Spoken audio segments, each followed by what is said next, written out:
ਗੁਰੂ ਨਾਨਕ ਪਾਦ ਪੰਕਜ ਬੰਦਨ, ਪਾਦ ਪੰਕਜ ਬੰਦਨ।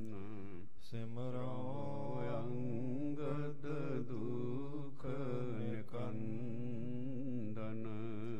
ਸ੍ਰੀ ਅਮਰਦਾਸ ਹਿਰਦੈ ਨਿਤ ਧਿਆਵ, ਹਿਰਦੈ ਨਿਤ ਧਿਆਵ।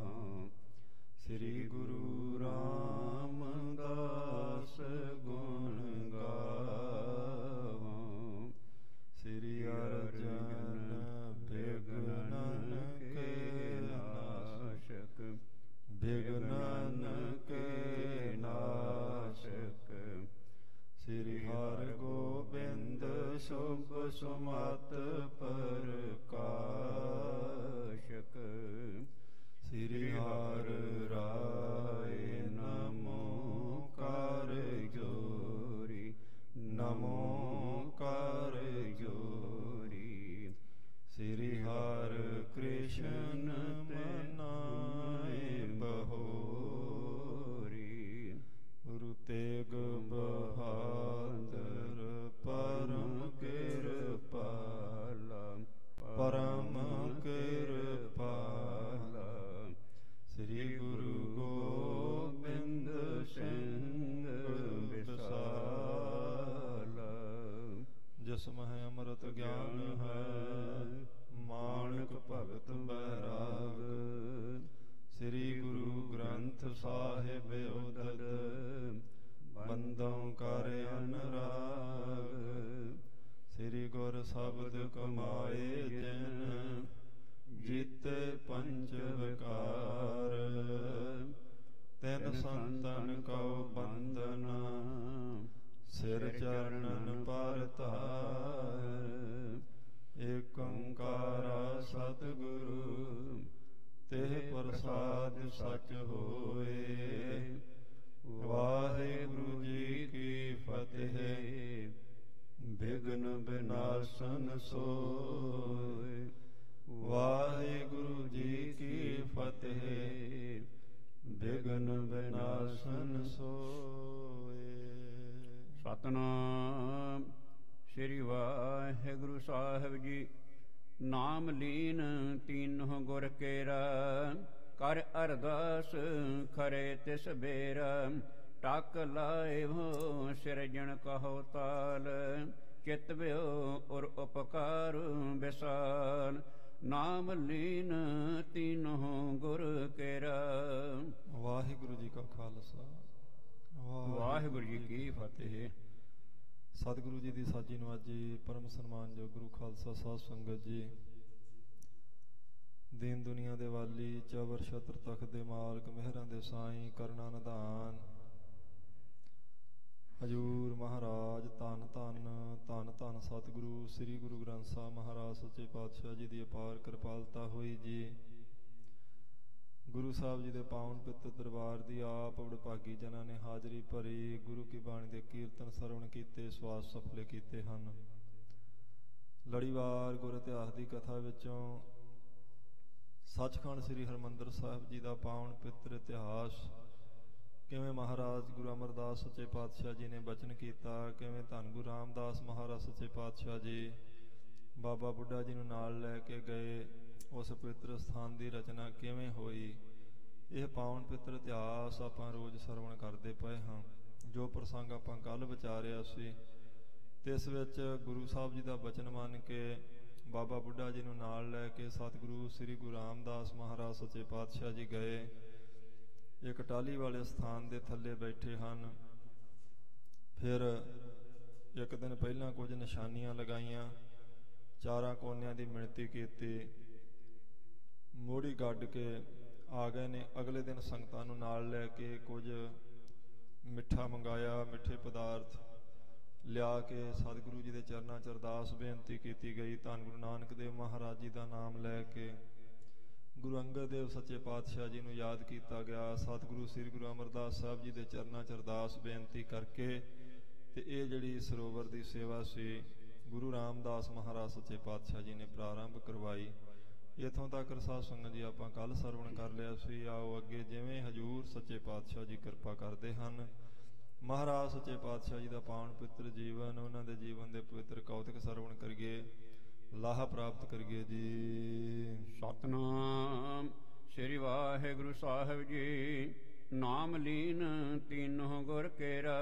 ਸਭ ਤੋਂ ਪਹਿਲਾਂ ਪ੍ਰਾਰੰਭਤਾ ਵਿੱਚ ਤਿੰਨਾਂ ਸਤਿਗੁਰਾਂ ਦਾ ਨਾਮ ਲੈ ਕੇ ਅਰਦਾਸ ਬੇਨਤੀ ਕੀਤੀ ਗਈ। ਕਿਉਂਕਿ ਉਦੋਂ ਤੱਕ ਇਹ ਚੌਥੇ ਪਾਤਸ਼ਾਹ ਜੀ ਸੇਵਾਦਾਰ ਰੂਪ ਨੇ ਤੇ ਤਿੰਨ ਹੀ ਸਤਿਗੁਰੂ ਜੀ ਨੇ ਸਰੀਰ ਕਰਕੇ ਤੀਸਰਾ ਸਰੂਪ ਚੱਲਦਾ ਪਿਆ ਗੁਰੂ ਅਮਰਦਾਸ ਮਹਾਰਾਜ ਜੀ ਦਾ। ਅੱਜ ਆਪਾਂ ਅਰਦਾਸ ਬੇਨਤੀ ਕਰਦੇ ਹਾਂ, ਦਸਾਂ ਪਾਤਸ਼ਾਹਾਂ ਦਾ ਨਾਮ ਲੈਂਦੇ, ਫਿਰ ਸਤਿਗੁਰੂ ਸ੍ਰੀ ਗੁਰੂ ਗ੍ਰੰਥ ਸਾਹਿਬ ਸੱਚੇ ਪਾਤਸ਼ਾਹ ਜੀ ਦਾ। ਉਦੋਂ ਅਜੇ ਤੀਸਰੀ ਪਾਤਸ਼ਾਹੀ ਚੱਲਦੀ ਪਈ ਸੀ, ਇਸ ਕਰਕੇ ਤਿੰਨਾਂ ਸਤਿਗੁਰਾਂ ਦਾ ਨਾਮ ਲੈ ਕੇ ਧੰਨ ਗੁਰੂ ਰਾਮਦਾਸ ਮਹਾਰਾਜ ਜੀ ਨੇ ਅਰਦਾਸ ਬੇਨਤੀ ਕੀਤੀ ਜੀ। ਕਰ ਅਰਦਾਸ ਕਰੇ ਤਿਸ ਬੇਰ। ਖੜੇ ਹੋ ਕੇ ਬਾਬਾ ਬੁੱਢਾ ਜੀ ਸਮੇਤ ਸਾਰੀਆਂ ਸੰਗਤਾਂ ਨੇ ਚੌਥੇ ਪਾਤਸ਼ਾਹ ਗੁਰੂ ਰਾਮਦਾਸ ਮਹਾਰਾਜ ਜੀ ਨੇ ਅਰਦਾਸ ਕੀਤੀ ਜੀ। ਟੱਕ ਲਾਏ ਹੋ ਸਿਰਜਣ ਕਹੋ ਤਾਲ। ਤੇ ਫਿਰ ਸਰੋਵਰ ਦੀ ਸਿਰਜਣਾ ਕਰਨ ਵਾਸਤੇ ਟੱਕ ਲਾਇਆ, ਖੁਦਾਈ ਸ਼ੁਰੂ ਕੀਤੀ ਅਰਦਾਸ ਕਰਨ ਤੋਂ ਬਾਅਦਾਂ। ਚਿਤਵਿਓ ਔਰ ਉਪਕਾਰ ਵਿਸਾਲ। ਚੇਤੇ ਕੀਤਾ ਵੀ ਇਹ ਬਹੁਤ ਵੱਡਾ ਪਰਉਪਕਾਰ ਹੈ ਤੀਸਰੇ ਪਾਤਸ਼ਾਹ ਜੀ ਨੇ ਜਿਹੜਾ ਇਹ ਹੁਕਮ ਕੀਤਾ। ਕਿੰਨੇ ਲੋਕ, ਕਿੰਨੇ ਗੁਰਮੁਖ ਇੱਥੇ ਇਸ਼ਨਾਨ ਕਰਿਆ ਕਰਨਗੇ, ਕਿੰਨਿਆਂ ਦੇ ਪਾਪ ਕੱਟੇ ਜਾਣਗੇ, ਵੱਡਾ ਤੀਰਥ ਪ੍ਰਗਟ ਕਰਨਾ ਸੀ, ਇਸ ਕਰਕੇ ਇਸ ਪਰਉਪਕਾਰ ਨੂੰ ਚੇਤੇ ਕੀਤਾ ਜੀ। ਲੱਗੇ ਮਜ਼ਦੂਰ ਖਨਨ ਸਮੁਦਾਇ। ਬਹੁਤ ਵੱਡੀ ਗਿਣਤੀ ਵਿੱਚ ਮਜ਼ਦੂਰ ਆ ਗਏ ਨੇ, ਲੱਗੇ ਨੇ। ਖਨਨ ਹੁੰਦਾ ਖੁਦਾਈ ਸ਼ੁਰੂ ਕਰਨੀ, ਪੁੱਟਣਾ, ਉਹ ਪੱਟਣਾ ਸ਼ੁਰੂ ਕਰ ਦਿੱਤਾ ਜੀ। ਸਿਰ ਧਰ ਮ੍ਰਿਤਕਾ ਵਹਿਰ ਗਿਰਾਏ। ਕੁਝ ਸਿਰ ਦੇ ਉੱਪਰ ਟੋਕਰੀਆਂ ਰੱਖ ਕੇ ਤੇ ਮਿੱਟੀ ਜਿਹੜੀ ਪੱਟੀ ਹੋਈ ਉਹਨੂੰ ਬਾਹਰ ਸੁੱਟ ਕੇ ਆਉਂਦੇ ਹਨ। ਇੱਕ ਖੋਦਾਂ ਇੱਕ ਮ੍ਰਿਤਕਾ ਭਰੈ। ਕੁਝ ਖੁਦਾਈ ਕਰੀ ਜਾਂਦੇ ਨੇ, ਭਰੀ ਜਾਂਦੇ ਨੇ, ਕੁਝ ਸਿਰ ਤੇ ਚੱਕ ਕੇ ਬਾਹਰ ਲਈ ਜਾਂਦੇ ਹਨ। ਇੱਕ ਉਠਾਏ ਕਰ ਬਾਹਰ ਕਰੈ। ਲੇਕਿਨ ਏਦਾਂ ਡਿਊਟੀਆਂ ਆਪੋ ਆਪਣੀਆਂ ਲਗਾ ਲਈਆਂ। ਕਿਸੇ ਨੇ ਟੋਕਰੇ ਭਰਨ ਦੀ ਡਿਊਟੀ, ਕਿਸੇ ਨੇ ਖੁਦਾਈ ਚਕਾਉਣ ਲੱਗ ਪਏ, ਕੋਈ ਸਿਰ ਤੇ ਰੱਖ ਕੇ ਬਾਹਰ ਸੁੱਟਣ ਲੱਗ ਪਿਆ। ਇੱਕ ਆ ਮਹਿ ਇੱਕ ਲੈ ਜਾਹੇ। ਕੁਝ ਟੋਕਰੇ ਲੈ ਕੇ ਆ ਰਹੇ ਨੇ, ਕੁਝ ਭਰੇ ਹੋਏ ਟੋਕਰੇ ਲੈ ਕੇ ਬਾਹਰ ਨੂੰ ਜਾ ਰਹੇ ਹਨ। ਖਨਹਿ ਮਜੂਰ ਸਿੱਖ ਬਹੁ ਮਾਹੇ। ਬਹੁਤ ਸਾਰੇ ਮਜ਼ਦੂਰ ਲੱਗੇ ਨੇ ਤੇ ਬਹੁਤ ਸਾਰੀਆਂ ਸਿੱਖ ਸੰਗਤਾਂ ਲੱਗੀਆਂ ਨੇ, ਨਿਸ਼ਕਾਮ ਜਿਹੜੀ ਸੇਵਾ ਕਰਦੀਆਂ ਪਈਆਂ ਹਨ। ਇਸ ਵਿਧ ਕਰਿਓ ਆਰੰਭਨ ਤਾਲ। ਇਸ ਤਰੀਕੇ ਨਾਲ ਸਰੋਵਰ ਦੀ ਆਰੰਭਤਾ ਕਰ ਦਿੱਤੀ, ਖੁਦਾਈ ਸ਼ੁਰੂ ਕਰ ਦਿੱਤੀ ਗੁਰੂ ਰਾਮਦਾਸ ਮਹਾਰਾਜ ਜੀ ਨੇ। ਬੈਠੇ ਆਪ ਖਨਹਿ ਨਰ ਜਾਲ। ਇੱਕ ਪਾਸਿਓਂ ਗੁਰੂ ਰਾਮਦਾਸ ਮਹਾਰਾਜ ਜੀ ਬੈਠ ਕੇ ਸਾਰੀ ਨਿਗਰਾਨੀ ਕਰਦੇ ਪਏ, ਦੂਸਰੇ ਪਾਸੇ ਬਾਬਾ ਬੁੱਢਾ ਜੀ ਬੈਠੇ ਹਨ, ਦੱਸ ਕੇ ਸਿੱਖਾਂ ਨੂੰ, ਸੇਵਕਾਂ ਨੂੰ, ਮਜ਼ਦੂਰਾਂ ਨੂੰ ਖੁਦਾਈ ਕਰਵਾ ਰਹੇ ਜੀ। ਯਹਾਂ ਗ੍ਰਾਮ ਸਿਰਜੋ ਘਰ ਪਾਏ। ਜਿੱਥੇ ਚੱਕ ਗੁਰੂ ਕਾ ਇਹ ਨਗਰ ਵਸਾਇਆ, ਘਰ ਬਣਾ ਦਿੱਤੇ ਸਨ ਸੰਗਤਾਂ ਦੇ, ਲੋਕਾਂ ਦੇ ਰਹਿਣ ਵਾਸਤੇ। ਤਹਾਂ ਕਾਰ ਕਰਤੇ ਸਮੁਦਾਇ। ਉੱਥੇ ਹੁਣ ਇਹ ਕਾਰ ਸਾਧ ਸੰਗਤ ਜੀ ਸ਼ੁਰੂ ਹੋਈ ਹੈ। ਕੁਝ ਉਸ ਨਗਰ ਵਿੱਚ ਲੋਕ ਵਸ ਗਏ ਨੇ। 52 ਤਰ੍ਹਾਂ ਦੇ ਲੋਕ ਵੱਖ-ਵੱਖ ਕਿੱਤਿਆਂ ਨਾਲ ਸੰਬੰਧਿਤ ਗੁਰੂ ਰਾਮਦਾਸ ਸਾਹਿਬ ਜੀ ਨੇ ਅੰਮ੍ਰਿਤਸਰ ਲਿਆ ਕੇ ਵਸਾਏ ਸਨ ਜੀ।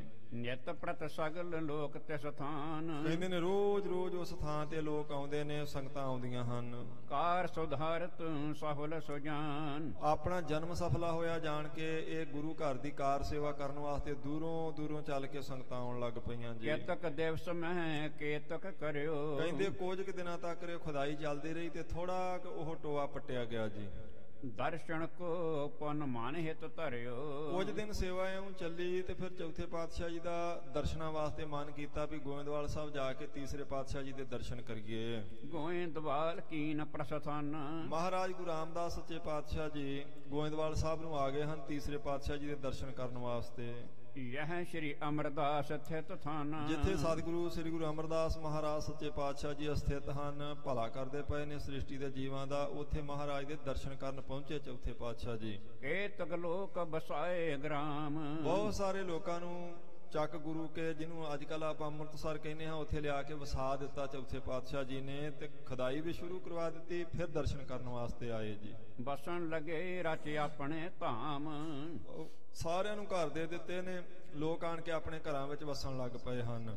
ਤਬ ਸ਼੍ਰੀ ਰਾਮਦਾਸ ਚੱਲ ਗਏ। ਉਸ ਵੇਲੇ ਗੁਰੂ ਰਾਮਦਾਸ ਮਹਾਰਾਜ ਸੱਚੇ ਪਾਤਸ਼ਾਹ ਜੀ ਚੱਲ ਕੇ ਗੋਇੰਦਵਾਲ ਸਾਹਿਬ ਆਏ ਜੀ। ਚਰਨ ਕਮਲ ਗੁਰ ਬੰਦਤ ਪਏ। ਆ ਕੇ ਧੰਨ ਗੁਰੂ ਅਮਰਦਾਸ ਸੱਚੇ ਪਾਤਸ਼ਾਹ ਜੀ ਦੇ ਚਰਨ ਕਮਲਾਂ ਤੇ ਬੰਦਨਾ ਕੀਤੀ, ਮੱਥਾ ਟੇਕਿਆ ਚੌਥੇ ਪਾਤਸ਼ਾਹ ਜੀ ਨੇ। ਸਗਰੀ ਕਾਰ ਕਰੀ ਸੋ ਬਤਾਈ। ਜਿੰਨੀ ਕਾਰ ਸ਼ੁਰੂ ਕੀਤੀ ਸੀ, ਜਿੰਨੀ ਕੁ ਖੁਦਾਈ ਹੋ ਗਈ ਸੀ, ਜਿੰਨੀ ਕੁ ਗਿਣਤੀ ਵਿੱਚ ਸੰਗਤਾਂ ਲੱਗੀਆਂ ਹੋਈਆਂ ਨੇ, ਸਾਰਾ ਬ੍ਰਿਤਾਂਤ ਦੱਸਿਆ ਮਹਾਰਾਜ ਜੀ ਨੇ। ਸਦਨ ਗ੍ਰਾਮ ਸਿਰਜੇ ਸਮੁਦਾਇ। ਜਿਵੇਂ ਨਗਰ ਵਸਾਇਆ ਸੀ, ਜਿਵੇਂ ਬਾਜ਼ਾਰ ਬਣਾਏ, ਜਿਵੇਂ ਘਰ ਬਣਾਏ, ਕਿੰਨੇ ਘਰਾਂ ਦੀ ਉਸਾਰੀ ਹੋ ਗਈ, ਇਹ ਸਾਰਾ ਕੁਝ ਦੱਸਿਆ ਤੀਸਰੇ ਪਾਤਸ਼ਾਹ ਜੀ ਨੂੰ।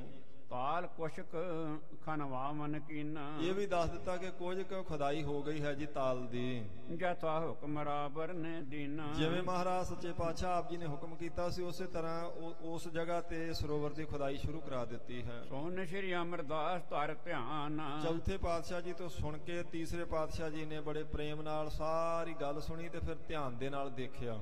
ਭੂਤ ਭਵਿੱਖਤ ਸਭ ਹੀ ਜਾਨ, ਕੀ ਦੇਖਿਆ? ਜੋ ਬੀਤ ਚੁੱਕਾ ਸਮਾਂ ਸੀ, ਜੋ ਆਉਣ ਵਾਲਾ ਸਮਾਂ ਹੈ, ਕਿਵੇਂ ਤੀਰਥ ਦੀ ਰਚਨਾ ਹੋਣੀ, ਸਾਰਾ ਕੁਝ ਮਹਾਰਾਜ ਜੀ ਨੇ ਦੇਖਿਆ ਹੈ। ਰਹੇ ਕੇਤਕ ਦਿਨ ਗੋਇੰਦਵਾਲ, ਕਹਿੰਦੇ ਕੁਝ ਕੁ ਦਿਨ ਚੌਥੇ ਪਾਤਸ਼ਾਹ ਜੀ ਗੋਇੰਦਵਾਲ ਰਹੇ ਤੀਸਰੇ ਪਾਤਸ਼ਾਹ ਜੀ ਦੀ ਸੇਵਾ ਵਿੱਚ। ਸਭ ਆਮਦ ਕੀ ਕਰਤ ਸੰਭਾਲ, ਜਿੰਨੀ ਆਮਦਨੀ ਸੀ, ਜਿੰਨਾ ਖਰਚਾ ਸੀ, ਉਹ ਸਾਰੀ ਸੇਵਾ ਜਿਹੜੀ ਪਹਿਲਾਂ ਕਰਦੇ ਸੀ ਚੌਥੇ ਪਾਤਸ਼ਾਹ, ਜਿੰਨੇ ਦਿਨ ਗੋਇੰਦਵਾਲ ਰਹੇ ਉਹੀ ਸੇਵਾ ਫੇਰ ਕੀਤੀ ਹੈ। ਨਿਜ ਅਨੁਸਾਰ ਕਾਜ ਜੇ ਔਰ, ਕਹਿੰਦੇ ਹੋਰ ਇਸ ਕੰਮ ਤੋਂ ਬਿਨਾਂ ਵੀ ਜਿੰਨੀ ਹੋਰ ਸੇਵਾ ਸੀ ਤੀਸਰੇ ਪਾਤਸ਼ਾਹ ਜੀ ਦੀ ਗੋਇੰਦਵਾਲ ਸਾਹਿਬ ਦੀ ਜੀ। ਕਰਤ ਪਏ ਸੋਢੀ ਸਿਰਮੌਰ, ਸੋਢੀਆਂ ਦੀ ਕੁਲ ਦੇ ਸ਼੍ਰੋਮਣੀ ਧੰਨ ਗੁਰੂ ਰਾਮਦਾਸ ਮਹਾਰਾਜ ਜੀ ਭਾਵੇਂ ਕੁਝ ਦਿਨਾਂ ਵਾਸਤੇ ਦਰਸ਼ਨ ਕਰਨ ਆਏ, ਪਰ ਸੇਵਾ ਉਨੀ ਕਰਦੇ ਜਿੰਨੀ ਪਹਿਲਾਂ ਕਰਦੇ ਸਨ।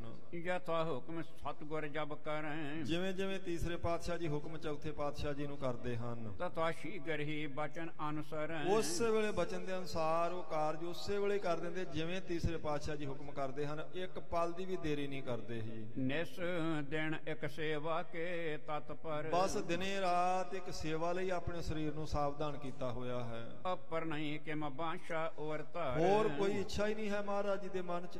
ਚੌਥੇ ਪਾਤਸ਼ਾਹ ਜੀ ਦੀ ਮਨ ਦੀ ਇੱਕ ਹੀ ਇੱਛਾ ਵੀ ਤੀਸਰੇ ਪਾਤਸ਼ਾਹ ਜੀ ਦੀ ਆਗਿਆ 'ਚ ਰਹਿਣਾ, ਸਤ ਬਚਨ ਕਰਕੇ ਉਸੇ ਵੇਲੇ ਸੇਵਾ ਜੋ ਬਚਨ ਕਰਨ ਉਹਨੂੰ ਕਰਨਾ ਜੀ। ਲੋਕ ਕਾਣ ਕੋ ਮਨ ਹੈ ਨਹੀਂ, ਲੋਕਾਂ ਦੀ ਕਾਨ ਕਨੌਟ ਨਹੀਂ ਮੰਨਦੇ, ਸੇਵਾ ਕਰਦੇ ਆ। ਪਿੰਡ ਉਹਨਾਂ ਦਾ ਉਹ ਸਹੁਰਿਆਂ ਦਾ ਪਿੰਡ ਹੈ। ਗੁਰੂ ਅਮਰਦਾਸ ਸੱਚੇ ਪਾਤਸ਼ਾਹ ਜੀ ਦੇ ਸੁਪੁੱਤਰੀ ਬੀਬੀ ਭਾਨੀ ਜੀ ਨਾਲ ਚੌਥੇ ਪਾਤਸ਼ਾਹ ਜੀ ਵਿਆਹੇ ਨੇ, ਤੇ ਆਮ ਤੌਰ ਤੇ ਇਹ ਸੰਸਾਰੀ ਇੱਕ ਧਾਰਨਾ ਹੁੰਦੀ ਆ ਵੀ ਉੱਥੇ ਬੰਦਾ ਇਵੇਂ ਨਹੀਂ ਕਰ ਸਕਦਾ ਭਈ ਸੇਵਾ ਨਾਲ ਬਸਤਰ ਲਬੇੜੀ ਫਿਰੇ, ਕਿਉਂਕਿ ਕਹਿੰਦੇ ਨੇ ਜੀ ਮੈਂ ਤਾਂ ਇਸ ਨਗਰ ਦਾ ਜਵਾਈ ਆ, ਉਹਨੇ ਆਪਣਾ ਬੈਠਣਾ ਹੀ ਹੁੰਦਾ ਬਸ। ਪਰ ਗੁਰੂ ਰਾਮਦਾਸ ਮਹਾਰਾਜ ਇਉਂ ਨਹੀਂ ਕਰਦੇ, ਉਹ ਕਾਨ ਕਨੌਟ ਮੰਨਦੇ ਨਹੀਂ ਵੀ ਲੋਕ ਮੈਨੂੰ ਕੀ ਕਹਿਣਗੇ। ਮਾਨ ਬੜਾਈ ਨਹਿ ਚਿਤ ਚਾਹੀ, ਕੋਈ ਮਾਣ ਵਡਿਆਈ ਦੀ ਲਾਲਸਾ ਹੀ ਨਹੀਂ ਹੈਗੀ ਵੀ ਕੋਈ ਲੋਕ ਕੁਝ ਕਹਿਣਗੇ ਜਾਂ ਮੈਨੂੰ ਕੋਈ ਮਾਣ ਚਾਹੀਦਾ, ਵਡਿਆਈ ਚਾਹੀਦੀ ਹੈ। ਨਹੀਂ, ਇੰਨਾ ਹੀ ਪਤਾ ਸੀ ਵੀ ਮੈਂ ਤੀਸਰੇ ਪਾਤਸ਼ਾਹ ਜੀ ਦੇ ਚਰਨਾਂ ਦਾ ਸੇਵਕ ਹਾਂ ਤੇ ਮਹਾਰਾਜ ਜੀ ਦੀ ਖੁਸ਼ੀ ਲੈਣੀ ਹੈ। ਰਹੇ ਨਿਰ ਆਲਸ ਧੀਰ ਜੋ ਧਾਰੀ, ਤੇ ਇਹਨੇ ਧੀਰਜ ਧਾਰੀ ਨੇ ਕਦੇ ਵੀ ਆਲਸ ਨਹੀਂ ਆਉਣ ਦਿੰਦੇ। ਅੱਧੀ ਰਾਤ ਵੀ ਕੋਈ ਕਾਰਜ ਮਹਾਰਾਜ ਆਖ ਦਿੰਦੇ ਨੇ ਤੇ ਉਸੇ ਵੇਲੇ ਸੱਚੇ ਪਾਤਸ਼ਾਹ ਜੀ ਤਿਆਰ ਹੁੰਦੇ ਹਨ। ਦੇਗ ਆਦ ਕੀ ਕਰਤ ਸੰਭਾਰੀ, ਸਾਰੇ ਲੰਗਰਾਂ ਦੀ ਸੰਭਾਲ ਕਰਨੀ, ਤਿਆਰ ਕਰਨਾ, ਜਿੰਨੀ ਸੰਗਤ ਨੇ ਆਉਣਾ, ਇਹ ਸਾਰੀ ਜ਼ਿੰਮੇਵਾਰੀ ਚੌਥੇ ਪਾਤਸ਼ਾਹ ਜੀ ਨਿਭਾਉਂਦੇ ਹਨ। ਸਭ ਗੁਰ ਘਰ ਕੋ ਖਰਚ ਚਲਾਵੈ, ਜਿੰਨਾ ਗੁਰੂ ਘਰ ਦਾ ਖਰਚਾ ਹੈ, ਜ਼ਿੰਮੇਵਾਰੀ ਹੈ, ਸਾਰੀ ਚੌਥੇ ਪਾਤਸ਼ਾਹ ਜੀ ਕਰਦੇ ਹਨ। ਜੋ ਚਾਹੀਤ ਸੋ ਸਗਲ ਪਹੁੰਚਾਵੈ, ਜਿੱਥੇ ਜਿਸ ਕਿਸੇ ਨੂੰ ਕੁਝ ਚਾਹੀਦਾ ਹੁੰਦਾ ਉੱਥੇ ਉਹ ਪਹੁੰਚਾਉਂਦੇ ਨੇ ਪੂਰੀ ਜ਼ਿੰਮੇਵਾਰੀ ਨਾਲ ਚੌਥੇ ਪਾਤਸ਼ਾਹ ਜੀ। ਸਰਵ ਪ੍ਰਕਾਰ ਕਾਰ ਵੱਧ ਗਈ, ਸਭ ਤਰੀਕਿਆਂ ਨਾਲ ਸੇਵਾ ਵੱਧ ਗਈ ਹੈ, ਕਿਉਂਕਿ ਸੰਗਤ ਵੱਡੀ ਗਿਣਤੀ 'ਚ ਗੋਇੰਦਵਾਲ ਸਾਹਿਬ ਆਉਣ ਲੱਗ ਪਈ। ਲੰਗਰ ਚੱਲਦਾ ਸੀ 24 ਘੰਟੇ, ਜ਼ਿੰਮੇਵਾਰੀ ਬੜੀ ਵੱਡੀ ਸੀ, ਸਾਰੀ ਨਿਭਾਉਂਦੇ ਹਨ। ਨਿਤ ਸਾਵਧਾਨ ਸੰਭਾਰ ਸੋ ਲਈ, ਕਹਿੰਦੇ ਬੜੀ ਸਾਵਧਾਨਤਾ ਨਾਲ ਸਾਰੀ ਸੇਵਾ ਦੀ ਜ਼ਿੰਮੇਵਾਰੀ ਚੌਥੇ ਪਾਤਸ਼ਾਹ ਜੀ ਨੇ ਸੰਭਾਲੀ ਹੋਈ ਹੈ। ਸਤਿਗੁਰ ਮਨ ਅਨੁਸਾਰੀ ਹੋਏ, ਮਹਾਰਾਜ ਸੱਚੇ ਪਾਤਸ਼ਾਹ ਜੀ ਦੇ ਮਨ ਦੇ ਅਨੁਸਾਰ ਹੋ ਕੇ ਚੱਲਦੇ ਨੇ। ਜੋ ਵੀ ਧੰਨ ਗੁਰੂ ਅਮਰਦਾਸ ਮਹਾਰਾਜ ਜੀ ਦੇ ਮਨ ਦਾ ਫੁਰਨਾ, ਉਹਦੇ ਅਨੁਸਾਰ ਚੌਥੇ ਪਾਤਸ਼ਾਹ ਜੀ ਚੱਲਦੇ ਹਨ। ਨਿਰਹੰਕਾਰ ਕਾਰ ਕਰ ਸੋਏ, ਤੇ ਫਿਰ ਇੰਨੀ ਕਾਰ ਕਰਨ ਤੋਂ ਬਾਅਦ ਵੀ ਹੰਕਾਰ ਲੇਸ ਮਾਤਰ ਨਹੀਂ ਮਨ ਚ ਆਉਣ ਦਿੰਦੇ। ਨਿਰਹੰਕਾਰ ਆਪਣਾ ਹਿਰਦਾ ਰੱਖਿਆ ਹੋਇਆ ਹੈ। ਤਿਮ ਸੇਵਾ ਬਹੁ ਪਿਤਾ ਕੀ ਠਾਨੀ, ਕਹਿੰਦੇ ਨੇ ਜਿਵੇਂ ਚੌਥੇ ਪਾਤਸ਼ਾਹ ਜੀ ਸੇਵਾ ਕਰਦੇ ਗੁਰੂ ਅਮਰਦਾਸ ਮਹਾਰਾਜ ਜੀ ਦੀ, ਇਵੇਂ ਹੀ ਬੀਬੀ ਭਾਨੀ ਜੀ ਆਪਣੇ ਪਿਤਾ ਸਤਿਗੁਰੂ ਜੀ ਦੀ ਬੜੀ ਸ਼ਰਧਾ ਨਾਲ, ਬੜੇ ਪ੍ਰੇਮ ਨਾਲ, ਸਾਵਧਾਨਤਾ ਨਾਲ ਸੇਵਾ ਕਰਦੇ ਹਨ। ਮਨ ਬਚਨ ਕਰਮ ਤੇ ਨਿਸ ਦਿਨ ਭਾਨੀ, ਕਹਿੰਦੇ ਬੀਬੀ ਭਾਨੀ ਜੀ ਮਨ ਕਰਕੇ, ਬਚਨਾ ਕਰਕੇ, ਕਰਮਾਂ ਕਰਕੇ ਧੰਨ ਗੁਰੂ ਅਮਰਦਾਸ ਸੱਚੇ ਪਾਤਸ਼ਾਹ ਜੀ ਦੀ ਸੇਵਾ ਪੂਰੇ ਪ੍ਰੇਮ ਨਾਲ ਕਰਦੇ ਹਨ। ਵਿਖ ਦੋਨੋਂ ਕੀ ਦੇਸ਼ ਗੁਰ ਸਾਚੋ, ਉਹਨਾਂ ਦੋਨਾਂ ਦੀ ਲਗਨ ਦੇਖ ਕੇ, ਸੇਵਾ ਦੇਖ ਕੇ, ਪ੍ਰੇਮ ਦੇਖ ਕੇ ਤੀਸਰੇ ਪਾਤਸ਼ਾਹ ਜੀ ਨੇ ਆਪਣੀ ਪੁੱਤਰੀ ਬੀਬੀ ਭਾਨੀ ਦੀ ਸੇਵਾ ਦੇਖ ਕੇ, ਔਰ ਉਹਨਾਂ ਦੇ ਪਤੀ ਸਤਿਗੁਰੂ ਰਾਮਦਾਸ ਮਹਾਰਾਜ ਜੀ ਦਾ ਪ੍ਰੇਮ ਤੇ ਉਹਨਾਂ ਦੀ ਸੇਵਾ ਦੇਖ ਕੇ, ਲੇਸ਼ ਬਿਕਾਰਣਾ ਜਿਨ ਮਨ ਰਾਚੋ, ਪਤਾ ਵੀ ਇੱਕ ਲੇਸ ਮਾਤਰ ਦਾ ਸਮਾਂ ਵੀ ਸਾਡੇ ਸਰੂਪ ਤੋਂ ਇਹ ਪਰੇ ਨਹੀਂ ਹੁੰਦੇ ਹਨ। ਹੋਤ ਪ੍ਰਸੰਨ ਚਾਹਸ ਅਧਿਕਾਈ, ਇਸ ਕਰਕੇ ਤੀਸਰੇ ਪਾਤਸ਼ਾਹ ਜੀ ਬਹੁਤ ਪ੍ਰਸੰਨ ਹਨ, ਬਹੁਤ ਪ੍ਰਸੰਨ ਹਨ ਜੀ। ਦੀਜਹਿ ਅਬ ਗਾਦੀ ਗੁਰਿਆਈ, ਇਸੇ ਕਰਕੇ ਹੀ ਗੁਰਤਾ ਗੱਦੀ ਦੀ ਜਿਹੜੀ ਵਡਿਆਈ ਆ ਉਹ ਚੌਥੇ ਪਾਤਸ਼ਾਹ ਜੀ ਨੂੰ ਦੇਣ ਦਾ ਮਨ ਬਣਾਇਆ ਸੀ ਤੀਸਰੇ ਪਾਤਸ਼ਾਹ ਜੀ ਨੇ। ਪਤਾ ਸੀ ਵੀ ਇਹ ਦਿਨੇ ਰਾਤ ਸੇਵਾ 'ਚ ਤਤਪਰ ਨੇ ਤੇ ਸੇਵਾ ਦਾ ਹੀ ਮੇਵਾ ਹੁੰਦਾ ਜਿਹੜੀ ਗੱਦੀ ਹੈ। ਇਹ ਸਾਧ ਸੰਗਤ ਜਿਹੜਾ ਮਹਾਰਾਜ ਜੀ ਨੂੰ ਰੁਝਾ ਲਵੇ, ਖੁਸ਼ ਕਰ ਲੈ, ਪ੍ਰਸੰਨ ਕਰ ਲੈ, ਸੇਵਾ ਕਰਕੇ ਉਸੇ ਨੂੰ ਮਿਲਦੀ ਜੀ। ਦੋਹਰ ਕੇਤਕ ਦੇਸ ਜਬ ਟਿਗ ਰਹੇ ਸੋਢੀ ਕੁਲ ਸਿਰ ਮੋਰ। ਇਉਂ ਕਹਿੰਦੇ ਨੇ ਕੁਝ ਕੁ ਦਿਨ ਜਦੋਂ ਸੋਢੀਆਂ ਦੇ ਕੋਲ ਦੇ ਸ਼੍ਰੋਮਣੀ ਸਤਿਗੁਰੂ ਗੁਰੂ ਰਾਮਦਾਸ ਮਹਾਰਾਜ ਗੋਇੰਦਵਾਲ ਆਣ ਕੇ ਤੀਸਰੇ ਪਾਤਸ਼ਾਹ ਜੀ ਦੇ ਕੋਲ ਰਹੇ ਤਾਂ ਕਰਿਓ ਹੁਕਮ ਸ੍ਰੀ ਗੁਰ ਅਮਰ ਕਰੋ ਕਾਰ ਅਬ ਔਰ। ਇੱਕ ਦਿਨ ਫਿਰ ਸਤਿਗੁਰੂ ਗੁਰੂ ਅਮਰਦਾਸ ਮਹਾਰਾਜ ਜੀ ਨੇ ਹੁਕਮ ਕੀਤਾ, ਪੁਰਖਾ ਜਾ ਉਹੀ ਸੇਵਾ ਫਿਰ ਕਰ ਜਾ ਕੇ ਅੰਮ੍ਰਿਤਸਰ ਜਿਹੜੀ ਤੇਰੀ ਡਿਊਟੀ ਲਗਾਈ ਹੋਈ ਹੈ। ਗਮ ਨੂੰ ਲਿਹੋ ਸੁਧ ਗ੍ਰਾਮ ਬਸਾਇਓ। ਜਾਓ ਜਾ ਕੇ ਉੱਥੇ ਤੇ ਜਿਹੜਾ ਤੁਸੀਂ ਨਗਰ ਵਸਾਇਆ ਉਹਦੀ ਸੁੱਧ ਲਓ, ਖਬਰ ਲਓ, ਜਿਹੜੇ ਲੋਕ ਉੱਥੇ ਵਸੇ ਨੇ ਉਹਨਾਂ ਦੀ ਜ਼ਿੰਮੇਵਾਰੀ ਵੀ ਤੁਹਾਡੀ ਹੈ। ਜੋ ਨਿਜ ਬਸਵੇ ਸਦਨ ਚਨਾਇਓ। ਜਿਹੜੇ ਆਪਣੇ ਵਸਣ ਵਾਸਤੇ ਤੁਸੀਂ ਘਰ ਬਣਾਏ ਨੇ, ਜਿਹਨੂੰ ਗੁਰੂ ਕਾ ਮਹਿਲ ਆਪਾਂ ਕਹਿੰਦੇ ਹਾਂ ਅੰਮ੍ਰਿਤਸਰ ਵਿੱਚ, ਯਹ ਪੂਰਬ ਤੁਮ ਸਰ ਖਨਵਾਇਓ। ਮਹਾਰਾਜ ਜੀ ਨੇ ਆਖਿਆ ਜਿਹੜਾ ਤੁਸੀਂ ਸਰੋਵਰ ਸ਼ੁਰੂ ਕੀਤਾ ਹੋਇਆ ਨਾ, ਜਿਸ ਦੀ ਸੇਵਾ ਚੱਲ ਪਈ ਹੈ, ਚਾਰ ਕੌਣ ਕੋ ਵਿਉਂਤ ਬਣਾਇਓ। ਜਿਹੜੀ 4 ਕੋਨਿਆਂ ਦੀ ਵਿਉਂਤ ਬਣਾਈ ਤੁਸੀਂ, 4 ਨੁਕਰਾਂ ਮਿਣ ਕੇ ਪੂਰਾ ਤੇ ਸਰੋਵਰ ਦਾ ਤਾਲ ਦੀ ਜਿਹੜੀ ਖਦਾਈ ਸ਼ੁਰੂ ਕਰਾਈ ਹੈ, ਸਾਰ ਸੰਤੋਖ ਨਾਮ ਤਿਸ ਰੱਖੋ। ਮਹਾਰਾਜ ਜੀ ਨੇ ਆਖਿਆ ਉਸ ਸਰੋਵਰ ਦਾ ਨਾਮ ਸੰਤੋਖ ਸਰ ਜਾ ਕੇ ਰੱਖ ਦਿਓ ਤੁਸੀਂ, ਜਿਹਦੀ ਸੇਵਾ ਚੱਲਦੀ ਪਈ ਹੈ। ਅਬ ਤਿਸ ਕਰਬੇ ਨਹਿ ਅਬ ਲਾਖੋ। ਤੇ ਮਹਾਰਾਜ ਜੀ ਨੇ ਆਖਿਆ ਵੀ ਹੁਣ ਉਸ ਦੀ ਸੇਵਾ, ਉਹਦਾ ਨਾਮ ਸੰਤੋਖ ਸਰ ਰੱਖ ਦਿਓ, ਪਰ ਉਸ ਸਰੋਵਰ ਦੀ ਸੇਵਾ ਰੋਕ ਦਿਓ ਤੁਸੀਂ। ਤਿਸ ਤੇ ਉਰੇ ਨ ਮੇਰੇ ਥਲ ਜਹਾਂ। ਮਹਾਰਾਜ ਜੀ ਨੇ ਆਖਿਆ ਵੀ ਸਾਡਾ ਇੱਕ ਹੋਰ ਹੁਕਮ ਹੈ ਵੀ ਉਸ ਸਰੋਵਰ ਤੋਂ ਥੋੜਾ ਜਿਹਾ ਉਰੇ ਕਰਕੇ ਨੀਵੇਂ ਥਾਂ ਤੇ ਦੂਸਰ ਤਾਲ ਖਨਾਹੂ ਤਹਾਂ। ਮਹਾਰਾਜ ਜੀ ਨੇ ਹੁਕਮ ਕਰਤਾ ਕਿ ਦੂਸਰੇ ਤਾਲ ਦੀ, ਦੂਸਰੇ ਸਰੋਵਰ ਦੀ ਸੇਵਾ ਸ਼ੁਰੂ ਕਰਵਾਓ ਤੁਸੀਂ। ਜਿਹੜੇ ਪਹਿਲੇ ਦੀ ਕਰਾਈ ਉਹਦਾ ਆਖਿਆ ਵੀ ਇਹਦਾ ਨਾਮ ਤੁਸੀਂ ਸੰਤੋਖ ਸਰ ਰੱਖਣਾ, ਅੱਜ ਵੀ ਉਹਦਾ ਨਾਮ ਸੰਤੋਖ ਸਰ ਹੀ ਹੈ। ਗੁਰਦੁਆਰੇ ਦਾ ਨਾਮ ਗੁਰਦੁਆਰਾ ਟਾਹਲੀ ਸਾਹਿਬ ਹੈ, ਬਿਲਕੁਲ ਹਰਿਮੰਦਰ ਸਾਹਿਬ ਦੇ ਕੋਲ ਕਰਕੇ ਹੀ ਸਾਧ ਸੰਗਤ ਜੀ, ਐਵੇਂ ਫਰਲਾਂਗ ਇੱਕ ਦੀ ਵਿੱਥ ਤੇ ਹੋਵੇਗਾ। ਸਰੋਵਰ ਦਾ ਨਾਮ ਉਹ ਸੰਤੋਖ ਸਰ ਹੈ, ਗੁਰਦੁਆਰਾ ਸਾਹਿਬ ਦਾ ਨਾਮ ਟਾਹਲੀ ਸਾਹਿਬ, ਔਰ ਅਜੇ ਵੀ ਉਹ ਟਾਹਲੀ ਉੱਥੇ ਹੀ ਆ ਜਿਸ ਦੇ ਥੱਲੇ ਬੈਠ ਕੇ ਮਹਾਰਾਜ ਸੱਚੇ ਪਾਤਸ਼ਾਹ ਜੀ ਨੇ ਇਹ ਖੁਦਾਈ ਜਿਹੜੀ ਸ਼ੁਰੂ ਕਰਾਈ ਸੀ। ਪਰ ਤੀਸਰੇ ਪਾਤਸ਼ਾਹ ਜੀ ਨੇ ਆਖਿਆ ਤੁਸੀਂ ਉਹਦਾ ਨਾਮ ਸੰਤੋਖ ਸਰ ਰੱਖ ਕੇ ਉਹਦੀ ਸੇਵਾ ਰੋਕ ਦੇਵੋ, ਉਹਦੇ ਤੋਂ ਥੋੜਾ ਉਰਲੇ ਪਾਸੇ ਕਰਕੇ ਨੀਵੇਂ ਥਾਂ ਤੇ ਇੱਕ ਨਵੇਂ ਸਰੋਵਰ ਦੀ ਖੁਦਾਈ ਸ਼ੁਰੂ ਕਰਾਓ। ਸ਼੍ਰੀ ਅੰਮ੍ਰਿਤਸਰ ਨਾਮ ਤਰੀਜੈ। ਤੇ ਮਹਾਰਾਜ ਜੀ ਨੇ ਆਖਿਆ ਜਿਹੜਾ ਨਵਾਂ ਸਰੋਵਰ ਬਣਾਉਣਾ ਨਾ, ਇਹਦਾ ਨਾਮ ਅੰਮ੍ਰਿਤਸਰ ਰੱਖਣਾ, ਉਹਦਾ ਨਾਮ ਸੰਤੋਖ ਸਰ ਰੱਖਣਾ। ਜਿਹੜਾ ਹੁਣ ਅਸੀਂ ਤੁਹਾਨੂੰ ਕਹਿੰਦੇ ਆ ਉਹਦੀ ਸੇਵਾ ਰੋਕ ਕੇ ਨਵੀਂ ਸੇਵਾ ਸ਼ੁਰੂ ਕਰਾਓ, ਇਸ ਦਾ ਨਾਮ ਅੰਮ੍ਰਿਤਸਰ ਰੱਖਣਾ ਹੈ। ਜਾਏ ਕਿਤਕ ਖਨਵਾ ਮਨ ਕੀਜੈ। ਆਖਿਆ ਜਾਓ ਜਾ ਕੇ ਤੇ ਹੁਣ ਇਸ ਨਵੇਂ ਸਰੋਵਰ ਦੀ ਸੇਵਾ ਤੁਸੀਂ ਸ਼ੁਰੂ ਕਰਾਓ। ਗੁਰੂ ਅਮਰਦਾਸ ਮਹਾਰਾਜ ਸੱਚੇ ਪਾਤਸ਼ਾਹ ਜੀ ਦਾ ਅਟਲ ਬਚਨ ਹੈ, ਜਿਵੇਂ ਆਖ ਦਿੱਤਾ ਸਤ ਬਚਨ ਜੀ। ਸਮੋ ਪਾਏ ਪਾਕੋ ਹੋਏ ਸਾਰੂ। ਮਹਾਰਾਜ ਜੀ ਨੇ ਆਖਿਆ ਸਮਾਂ ਪਾ ਕੇ ਸਾਰਾ ਸਰੋਵਰ ਪੱਕਾ ਹੋ ਜਾਵੇਗਾ। ਪ੍ਰਥਮ ਜਾਏ ਉਦਮ ਤੁਮ ਧਾਰੋ। ਪਹਿਲਾਂ ਜਾ ਕੇ ਤੁਸੀਂ ਉਦਮ ਕਰੋ, ਇਸ ਸਰੋਵਰ ਦੀ ਖੁਦਾਈ ਸ਼ੁਰੂ ਕਰਵਾਓ। ਸੁਣ ਸ੍ਰੀ ਰਾਮਦਾਸ ਤਹ ਗਏ। ਸੁਣ ਕੇ ਤੀਸਰੇ ਪਾਤਸ਼ਾਹ ਜੀ ਦਾ ਬਚਨ ਆਗਿਆ ਮੰਨ ਕੇ ਗੁਰੂ ਰਾਮਦਾਸ ਸਾਹਿਬ ਜੀ ਗੋਇੰਦਵਾਲ ਤੋਂ ਚੱਲ ਪਏ ਹਨ। ਸਦਨ ਚਿਨਿਓ ਸੁਧ ਲੇਵਤ ਭਏ। ਜਿੰਨੇ ਘਰ ਬਣਵਾਏ ਸਨ, ਬਾਜ਼ਾਰ ਬਣਾਏ ਸਨ, ਨਗਰ ਵਸਾਇਆ ਸੀ, ਸਾਰਿਆਂ ਦੀ ਜਾ ਕੇ ਸੁੱਖ ਸਾਂਦ ਪੁੱਛੀ ਮਹਾਰਾਜ ਜੀ ਨੇ। ਜਿਮ ਜਿਮ ਕਹੈ ਤਿਮ ਤਿਮ ਨਰ ਕਰਿਓ। ਜਿਵੇਂ ਜਿਵੇਂ ਚੌਥੇ ਪਾਤਸ਼ਾਹ ਜੀ ਆਖਦੇ ਹੁਕਮ ਕਰਦੇ ਨੇ, ਤਿਵੇਂ ਤਿਵੇਂ ਉੱਥੋਂ ਦੇ ਸਾਰੇ ਲੋਕ ਸਿੱਖ ਸੰਗਤਾਂ ਉਦਾਂ ਹੀ ਕਰਦੇ ਹਨ ਜੀ। ਬਸ ਬੇਹੇਤ ਮਨੋਰਥ ਧਰਿਓ। ਕਿਉਂਕਿ ਵਸਾਇਆ ਸੀ ਲਿਆ ਕੇ ਮਹਾਰਾਜ ਜੀ ਨੇ ਉਸ ਨਵੇਂ ਨਗਰ ਵਿੱਚ ਸਾਰੇ ਲੋਕਾਂ ਨੂੰ, ਸੰਗਤਾਂ ਨੂੰ, ਇਸ ਕਰਕੇ ਮਹਾਰਾਜ ਜੀ ਉਹਨਾਂ ਦਾ ਖਿਆਲ ਵੀ ਰੱਖਦੇ ਹਨ, ਉਹ ਵੀ ਮਹਾਰਾਜ ਦਾ ਬਹੁਤ ਅਦਬ ਕਰਦੇ ਹਨ ਜੀ। ਏਕ ਨਿਸਾ ਬਸ ਕਰ ਉਠ ਭੋਰ। ਕਹਿੰਦੇ ਉਹ ਰਾਤ ਗੋਇੰਦਵਾਲ ਸਾਹਿਬ ਤੋਂ ਆਣ ਕੇ ਮਹਾਰਾਜ ਜੀ ਨੇ ਆਪਣੇ ਮਹੱਲਾਂ ਵਿੱਚ ਬਤੀਤ ਕੀਤੀ ਗੁਰੂ ਕੇ ਚੱਕ।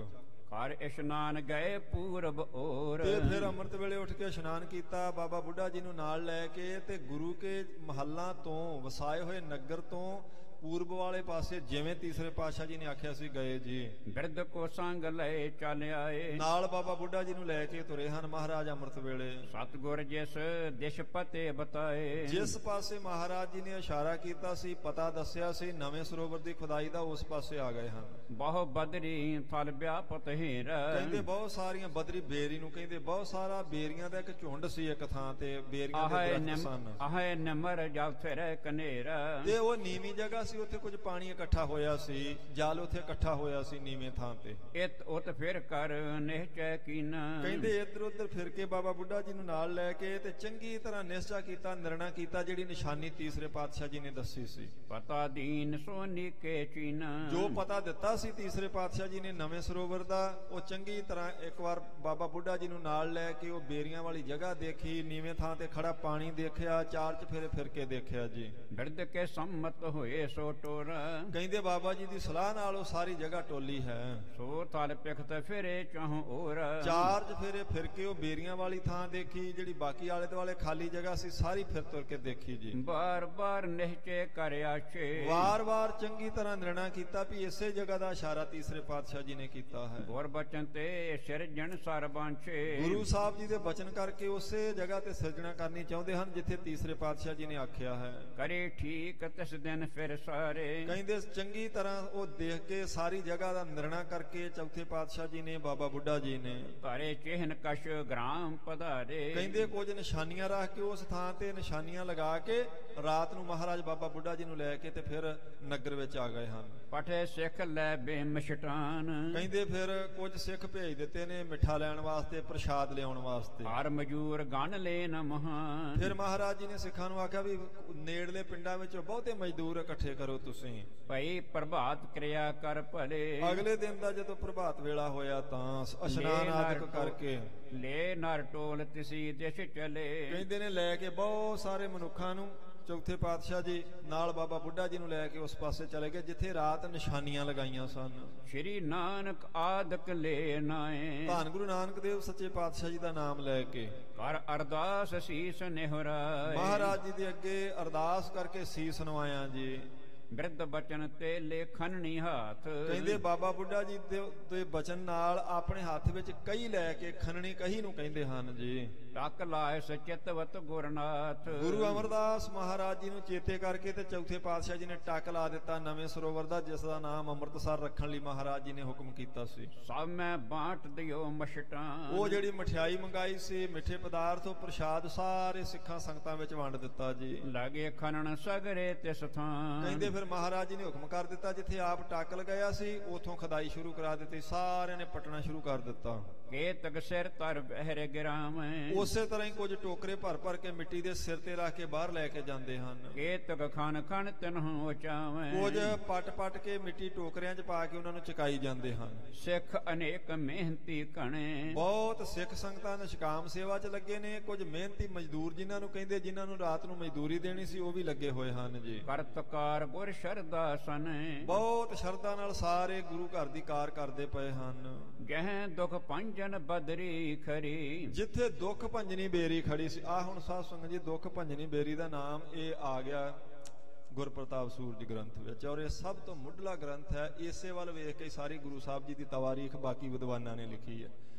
ਸਭ ਤੋਂ ਪਹਿਲਾਂ ਵਾਲਾ ਜਿਹੜਾ ਗ੍ਰੰਥ ਹੈ ਮਹਾਰਾਜ ਜੀ ਦੀ ਸੋਭਾ ਦਾ ਉਹ ਇਹ ਹੀ ਹੈ। ਇਹਦੇ ਤੋਂ ਪ੍ਰਾਤਨ ਸਿਰਫ ਇੱਕ ਉਹ ਭਾਈ ਚੰਦਾ ਸਿੰਘ ਫਿਰੋਜ਼ਪੁਰੀ ਨੇ ਗੁਰੂ ਸਾਹਿਬ ਜੀ ਦੀ ਤਵਾਰੀਖ ਲਿਖੀ ਸੀ। ਉਹਦੇ ਤੋਂ ਪਹਿਲਾਂ ਦਾ ਕੋਈ ਲਿਖਿਆ ਹੋਇਆ ਇਤਿਹਾਸ ਮਹਾਰਾਜ ਜੀ ਦਾ ਨਹੀਂ, ਕਿਉਂਕਿ ਬਹੁਤ ਸਮਾਂ ਨਹੀਂ ਹੋਇਆ ਗੁਰੂ ਸਾਹਿਬ ਜੀ ਨੂੰ ਸਰੀਰ ਕਰਕੇ ਪਰੇ ਹੋਇਆਂ ਨੂੰ। ਫਿਰ ਉਸ ਤੋਂ ਬਾਅਦ ਸਭ ਤੋਂ ਵੱਡਾ ਜਿਹੜਾ ਇਤਿਹਾਸ ਦਾ ਸਰੋਤ ਹੈ ਇਹੀ ਹੈ। ਇਸੇ ਵੱਲ ਦੇਖ ਕੇ ਬਾਕੀ ਸਾਰੇ ਵਿਦਵਾਨਾਂ ਨੇ ਦਸਾਂ ਪਾਤਸ਼ਾਹੀਆਂ ਦਾ ਜੀਵਨ ਲਿਖਿਆ, ਔਰ ਇਸ ਪ੍ਰਾਤਨ ਗ੍ਰੰਥ ਵਿੱਚ ਨਾਮ ਆ ਗਿਆ ਦੁੱਖ ਭੰਜਨੀ ਬੇਰੀ। ਤੇ ਫਿਰ ਵੀ ਸਾਡੇ ਕਈ ਗੁਰਮੁਖ ਵੀਰ ਆਖੀ ਜਾਂਦੇ ਲਓ ਜੀ ਬੇਰੀਆਂ ਦੁੱਖ ਭੰਜਨੀ ਬਣਾ ਦਿੱਤੀਆਂ, ਹੁਣ ਜੀ ਬੇਰੀਆਂ ਨੂੰ ਵੀ ਦੁੱਖ ਭੰਜਨੀ ਆਖਣ। ਕੋਈ ਨਹੀਂ ਆਖਣ ਲੱਗ ਪਿਆ, ਇਹ ਸ਼ੁਰੂ ਤੋਂ ਚੱਲਦਾ ਸੀ। ਇਹ ਉਸ ਵੇਲੇ ਦਾ ਨਾਮ ਹੈ, ਕਿਸੇ ਆਮ ਮਨੁੱਖ ਦਾ ਰੱਖਿਆ ਹੋਇਆ ਨਹੀਂ। ਇਹਦੇ ਚ ਆ ਗਿਆ ਵੀ ਜਿੱਥੇ ਦੁੱਖ ਭੰਜਨੀ ਬੇਰੀ ਹੈ ਉੱਥੇ ਕੁਝ ਪਾਣੀ ਇਕੱਠਾ ਹੋਇਆ ਸੀ ਜੀ। ਤਹ ਤੇ ਖਨ ਹੈ ਸੋ ਆਇਸ ਕਰੀ ਕਹਿੰਦੇ ਉੱਥੋਂ ਖਦਾਈ ਸ਼ੁਰੂ ਕਰਵਾਈ ਆਗਿਆ ਕਰਕੇ ਧੰਨ ਗੁਰੂ ਰਾਮਦਾਸ ਮਹਾਰਾਜ ਜੀ ਨੇ।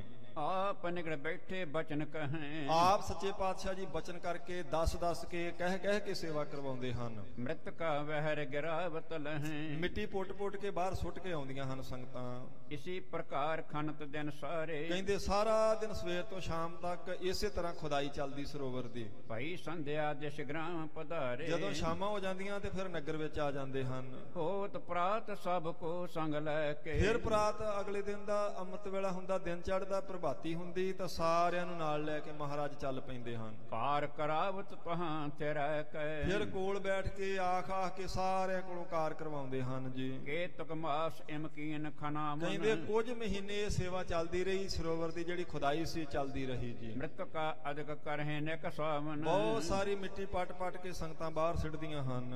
ਗੁਰਤਾ ਦੇਣ ਸਮੂਹ ਤਬ ਆਵਾ ਉਸ ਵੇਲੇ ਫਿਰ ਗੁਰੂ ਅਮਰਦਾਸ ਸੱਚੇ ਪਾਤਸ਼ਾਹ ਜੀ ਦਾ ਸੱਚਖੰਡ ਜਾਣ ਦਾ ਸਮਾਂ ਆ ਗਿਆ। ਚੌਥੇ ਪਾਤਸ਼ਾਹ ਜੀ ਨੂੰ ਗੁਰਤਾ ਗੱਦੀ ਦੇਣੀ ਸੀ, ਜਿਹੜਾ ਪ੍ਰਸੰਗ ਆਪਾਂ ਪਹਿਲਾਂ ਸਾਰਾ ਸੁਣਿਆ ਹੈ। ਸ਼੍ਰੀ ਗੁਰ ਅਮਰ ਇਨਹੁ ਬਲਵਾਵਾ ਫਿਰ ਗੁਰੂ ਅਮਰਦਾਸ ਮਹਾਰਾਜ ਜੀ ਨੇ ਸਿੱਖ ਭੇਜ ਕੇ ਇਹਨਾਂ ਨੂੰ ਮੰਗਾਇਆ ਸੀ ਗੁਰੂ ਕੇ ਚੱਕ ਤੋਂ ਗੋਇੰਦਵਾਲ ਸਾਹਿਬ ਚੌਥੇ ਪਾਤਸ਼ਾਹ ਜੀ ਨੂੰ। ਦੁਖ ਪੰਜ ਭੰਜਨ ਬਦਰੀ ਤਰ ਤੀਰ ਕਹਿੰਦੇ ਦੁੱਖ ਭੰਜਨੀ ਬੇਰੀ ਦੇ ਕਿਨਾਰੇ ਤੇ ਟੋਵਾ ਭਇਓ ਕੁਸ਼ਕ ਗੰਭੀਰ ਕਹਿੰਦੇ ਕੁਝ ਕ ਖੁਦਾਈ ਉਥੇ ਜਿੱਥੇ ਹੁਣ ਦੁੱਖ ਭੰਜਨੀ ਬੇਰੀ ਆ ਉਸ ਥਾਂ ਤੇ ਚੰਗਾ ਡੂੰਗਾ ਟੋਆ ਪੱਟਿਆ ਗਿਆ ਸੀ, ਖੁਦਾਈ ਹੋ ਗਈ ਸੀ ਉਥੇ ਜੀ। ਸੁਨ ਕਰ ਹੁਕਮ ਤਥਾ ਤਜ ਗਏ। ਇੰਨੇ ਚਿਰ ਨੂੰ ਚੌਥੇ ਪਾਤਸ਼ਾਹ ਜੀ ਨੂੰ ਹੁਕਮ ਆ ਗਿਆ, ਤੀਸਰੇ ਪਾਤਸ਼ਾਹ ਜੀ ਦਾ ਗੋਇੰਦਵਾਲ ਪਹੁੰਚੋ। ਮਹਾਰਾਜ ਗੋਇੰਦਵਾਲ ਨੂੰ ਚੱਲ ਪਏ ਜੀ। ਗੋਇੰਦਵਾਲ ਪਹੁੰਚਤੇ ਭਏ ਮਹਾਰਾਜ ਚੌਥੇ ਪਾਤਸ਼ਾਹ ਸਤਿਗੁਰੂ ਜੀ ਦਾ ਸੁਨੇਹਾ ਸੁਣ ਕੇ ਗੋਇੰਦਵਾਲ ਪਹੁੰਚ ਗਏ ਹਨ। ਕਰ ਬੰਧਨ ਜੁਗ ਪਦ ਅਰਬਿੰਦ ਜਾ ਕੇ ਦੋਨਾਂ ਚਰਨਾਂ ਤੇ ਸਿਰ ਰੱਖ ਕੇ ਚੌਥੇ ਪਾਤਸ਼ਾਹ ਜੀ ਨੇ ਮੱਥਾ ਟੇਕਿਆ ਤੀਸਰੇ ਪਾਤਸ਼ਾਹ ਜੀ ਨੂੰ। ਬੈਠੇ ਸਨਮੁਖ ਦੋਏ ਕਰ ਬੰਦ ਦੋਵੇਂ ਹੱਥ ਜੋੜ ਕੇ ਤੇ ਸਾਹਮਣੇ ਬੈਠ ਗਏ ਤੀਸਰੇ ਪਾਤਸ਼ਾਹ ਜੀ ਨੂੰ ਮੱਥਾ ਟੇਕ ਕੇ।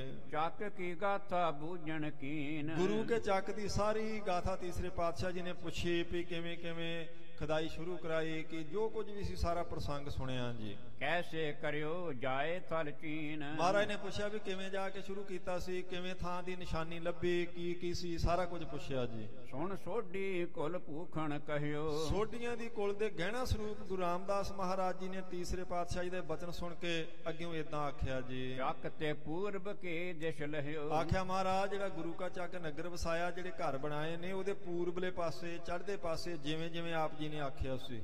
ਨਮਰ ਸਥਾਨ ਨੀਰ ਸਿਮਟਾਵੇ ਮਹਾਰਾਜ ਇੱਕ ਨੀਵਾਂ ਥਾਂ ਸੀ। ਨਮਰ ਸਥਾਨ ਦਾ ਅਰਥ ਹੁੰਦਾ ਨੀਵੀਂ ਜਗ੍ਹਾ। ਇੱਕ ਥਾਂ ਤੇ ਨੀਵੀਂ ਜਗ੍ਹਾ ਸੀ, ਉੱਥੇ ਕੁਝ ਪਾਣੀ ਖੜਾ ਸੀ ਜੀ। ਬਦਰੀ ਤਰ ਸਮੁਦਾਏ ਦਿਸ਼ਾਵਾਂ ਤੇ ਮਹਾਰਾਜ ਕੁਝ ਬੇਰੀਆਂ ਦੇ ਦਰਖਤ ਉੱਥੇ ਸਨ ਉਸ ਨੀਵੀਂ ਜਗ੍ਹਾ ਤੇ ਜਿੱਥੇ ਜਲ ਖੜਾ ਸੀ ਉਹਦੇ ਕਿਨਾਰੇ ਤੇ ਜੀ। ਕਹਾਂ ਜਾਏ ਅਬਤਾਲ ਖਨਾਇਓ ਆਖਿਆ ਮਹਾਰਾਜ ਉੱਥੇ ਖੁਦਾਈ ਸ਼ੁਰੂ ਕਰਵਾਈ ਹੈ ਜੀ ਸਰੋਵਰ ਦੀ। ਨਿਜ ਕਰਤੇ ਟੱਕ ਪ੍ਰਥਮ ਲਗਾਇਓ ਮਹਾਰਾਜ ਆਪਣੇ ਹੱਥੀਂ ਪਹਿਲਾਂ ਟੱਕ ਲਗਾਇਆ ਜੀ। ਸ਼੍ਰੀ ਨਾਨਕ ਸ਼੍ਰੀ ਅੰਗਦ ਨਾਥ ਸਭ ਤੋਂ ਪਹਿਲਾਂ ਧੰਨ ਗੁਰੂ ਨਾਨਕ ਦੇਵ ਮਹਾਰਾਜ ਮਾਲਕ ਜੀ ਤਿੰਨਾਂ ਲੋਕਾਂ ਦੇ, ਫਿਰ ਗੁਰੂ ਅੰਗਦ ਦੇਵ ਸੱਚੇ ਪਾਤਸ਼ਾਹ ਸੁਆਮੀ ਜੀ ਨੂੰ ਚੇਤੇ ਕੀਤਾ। ਜੁਗਤ ਆਪ ਕੇ ਟੇਕਿਓ ਮਾਥ ਉਸ ਤੋਂ ਬਾਅਦ ਆਪ ਜੀ ਨੂੰ ਯਾਦ ਕਰਕੇ ਮੱਥਾ ਟੇਕਿਆ, ਤਿੰਨਾਂ ਸਤਿਗੁਰਾਂ ਦਾ ਨਾਮ ਲੈ ਕੇ ਅਰਦਾਸ ਕੀਤੀ ਸੀ ਜੀ। ਸਾਰਾ ਕੁਝ ਦੱਸ ਰਹੇ ਹਨ ਚੌਥੇ ਪਾਤਸ਼ਾਹ ਜੀ। ਸਿਮਰਿਓ ਨਾਮ ਬਿਘਨ ਗਨ ਹਰਤ ਮਹਾਰਾਜ ਫਿਰ ਅਕਾਲ ਪੁਰਖ ਵਾਹਿਗੁਰੂ ਦਾ ਨਾਮ ਚੇਤੇ ਕੀਤਾ ਜਿਹੜਾ ਸਾਰੇ ਵਿਘਨਾਂ ਨੂੰ ਦੂਰ ਕਰਨ ਵਾਲਾ ਹੈ।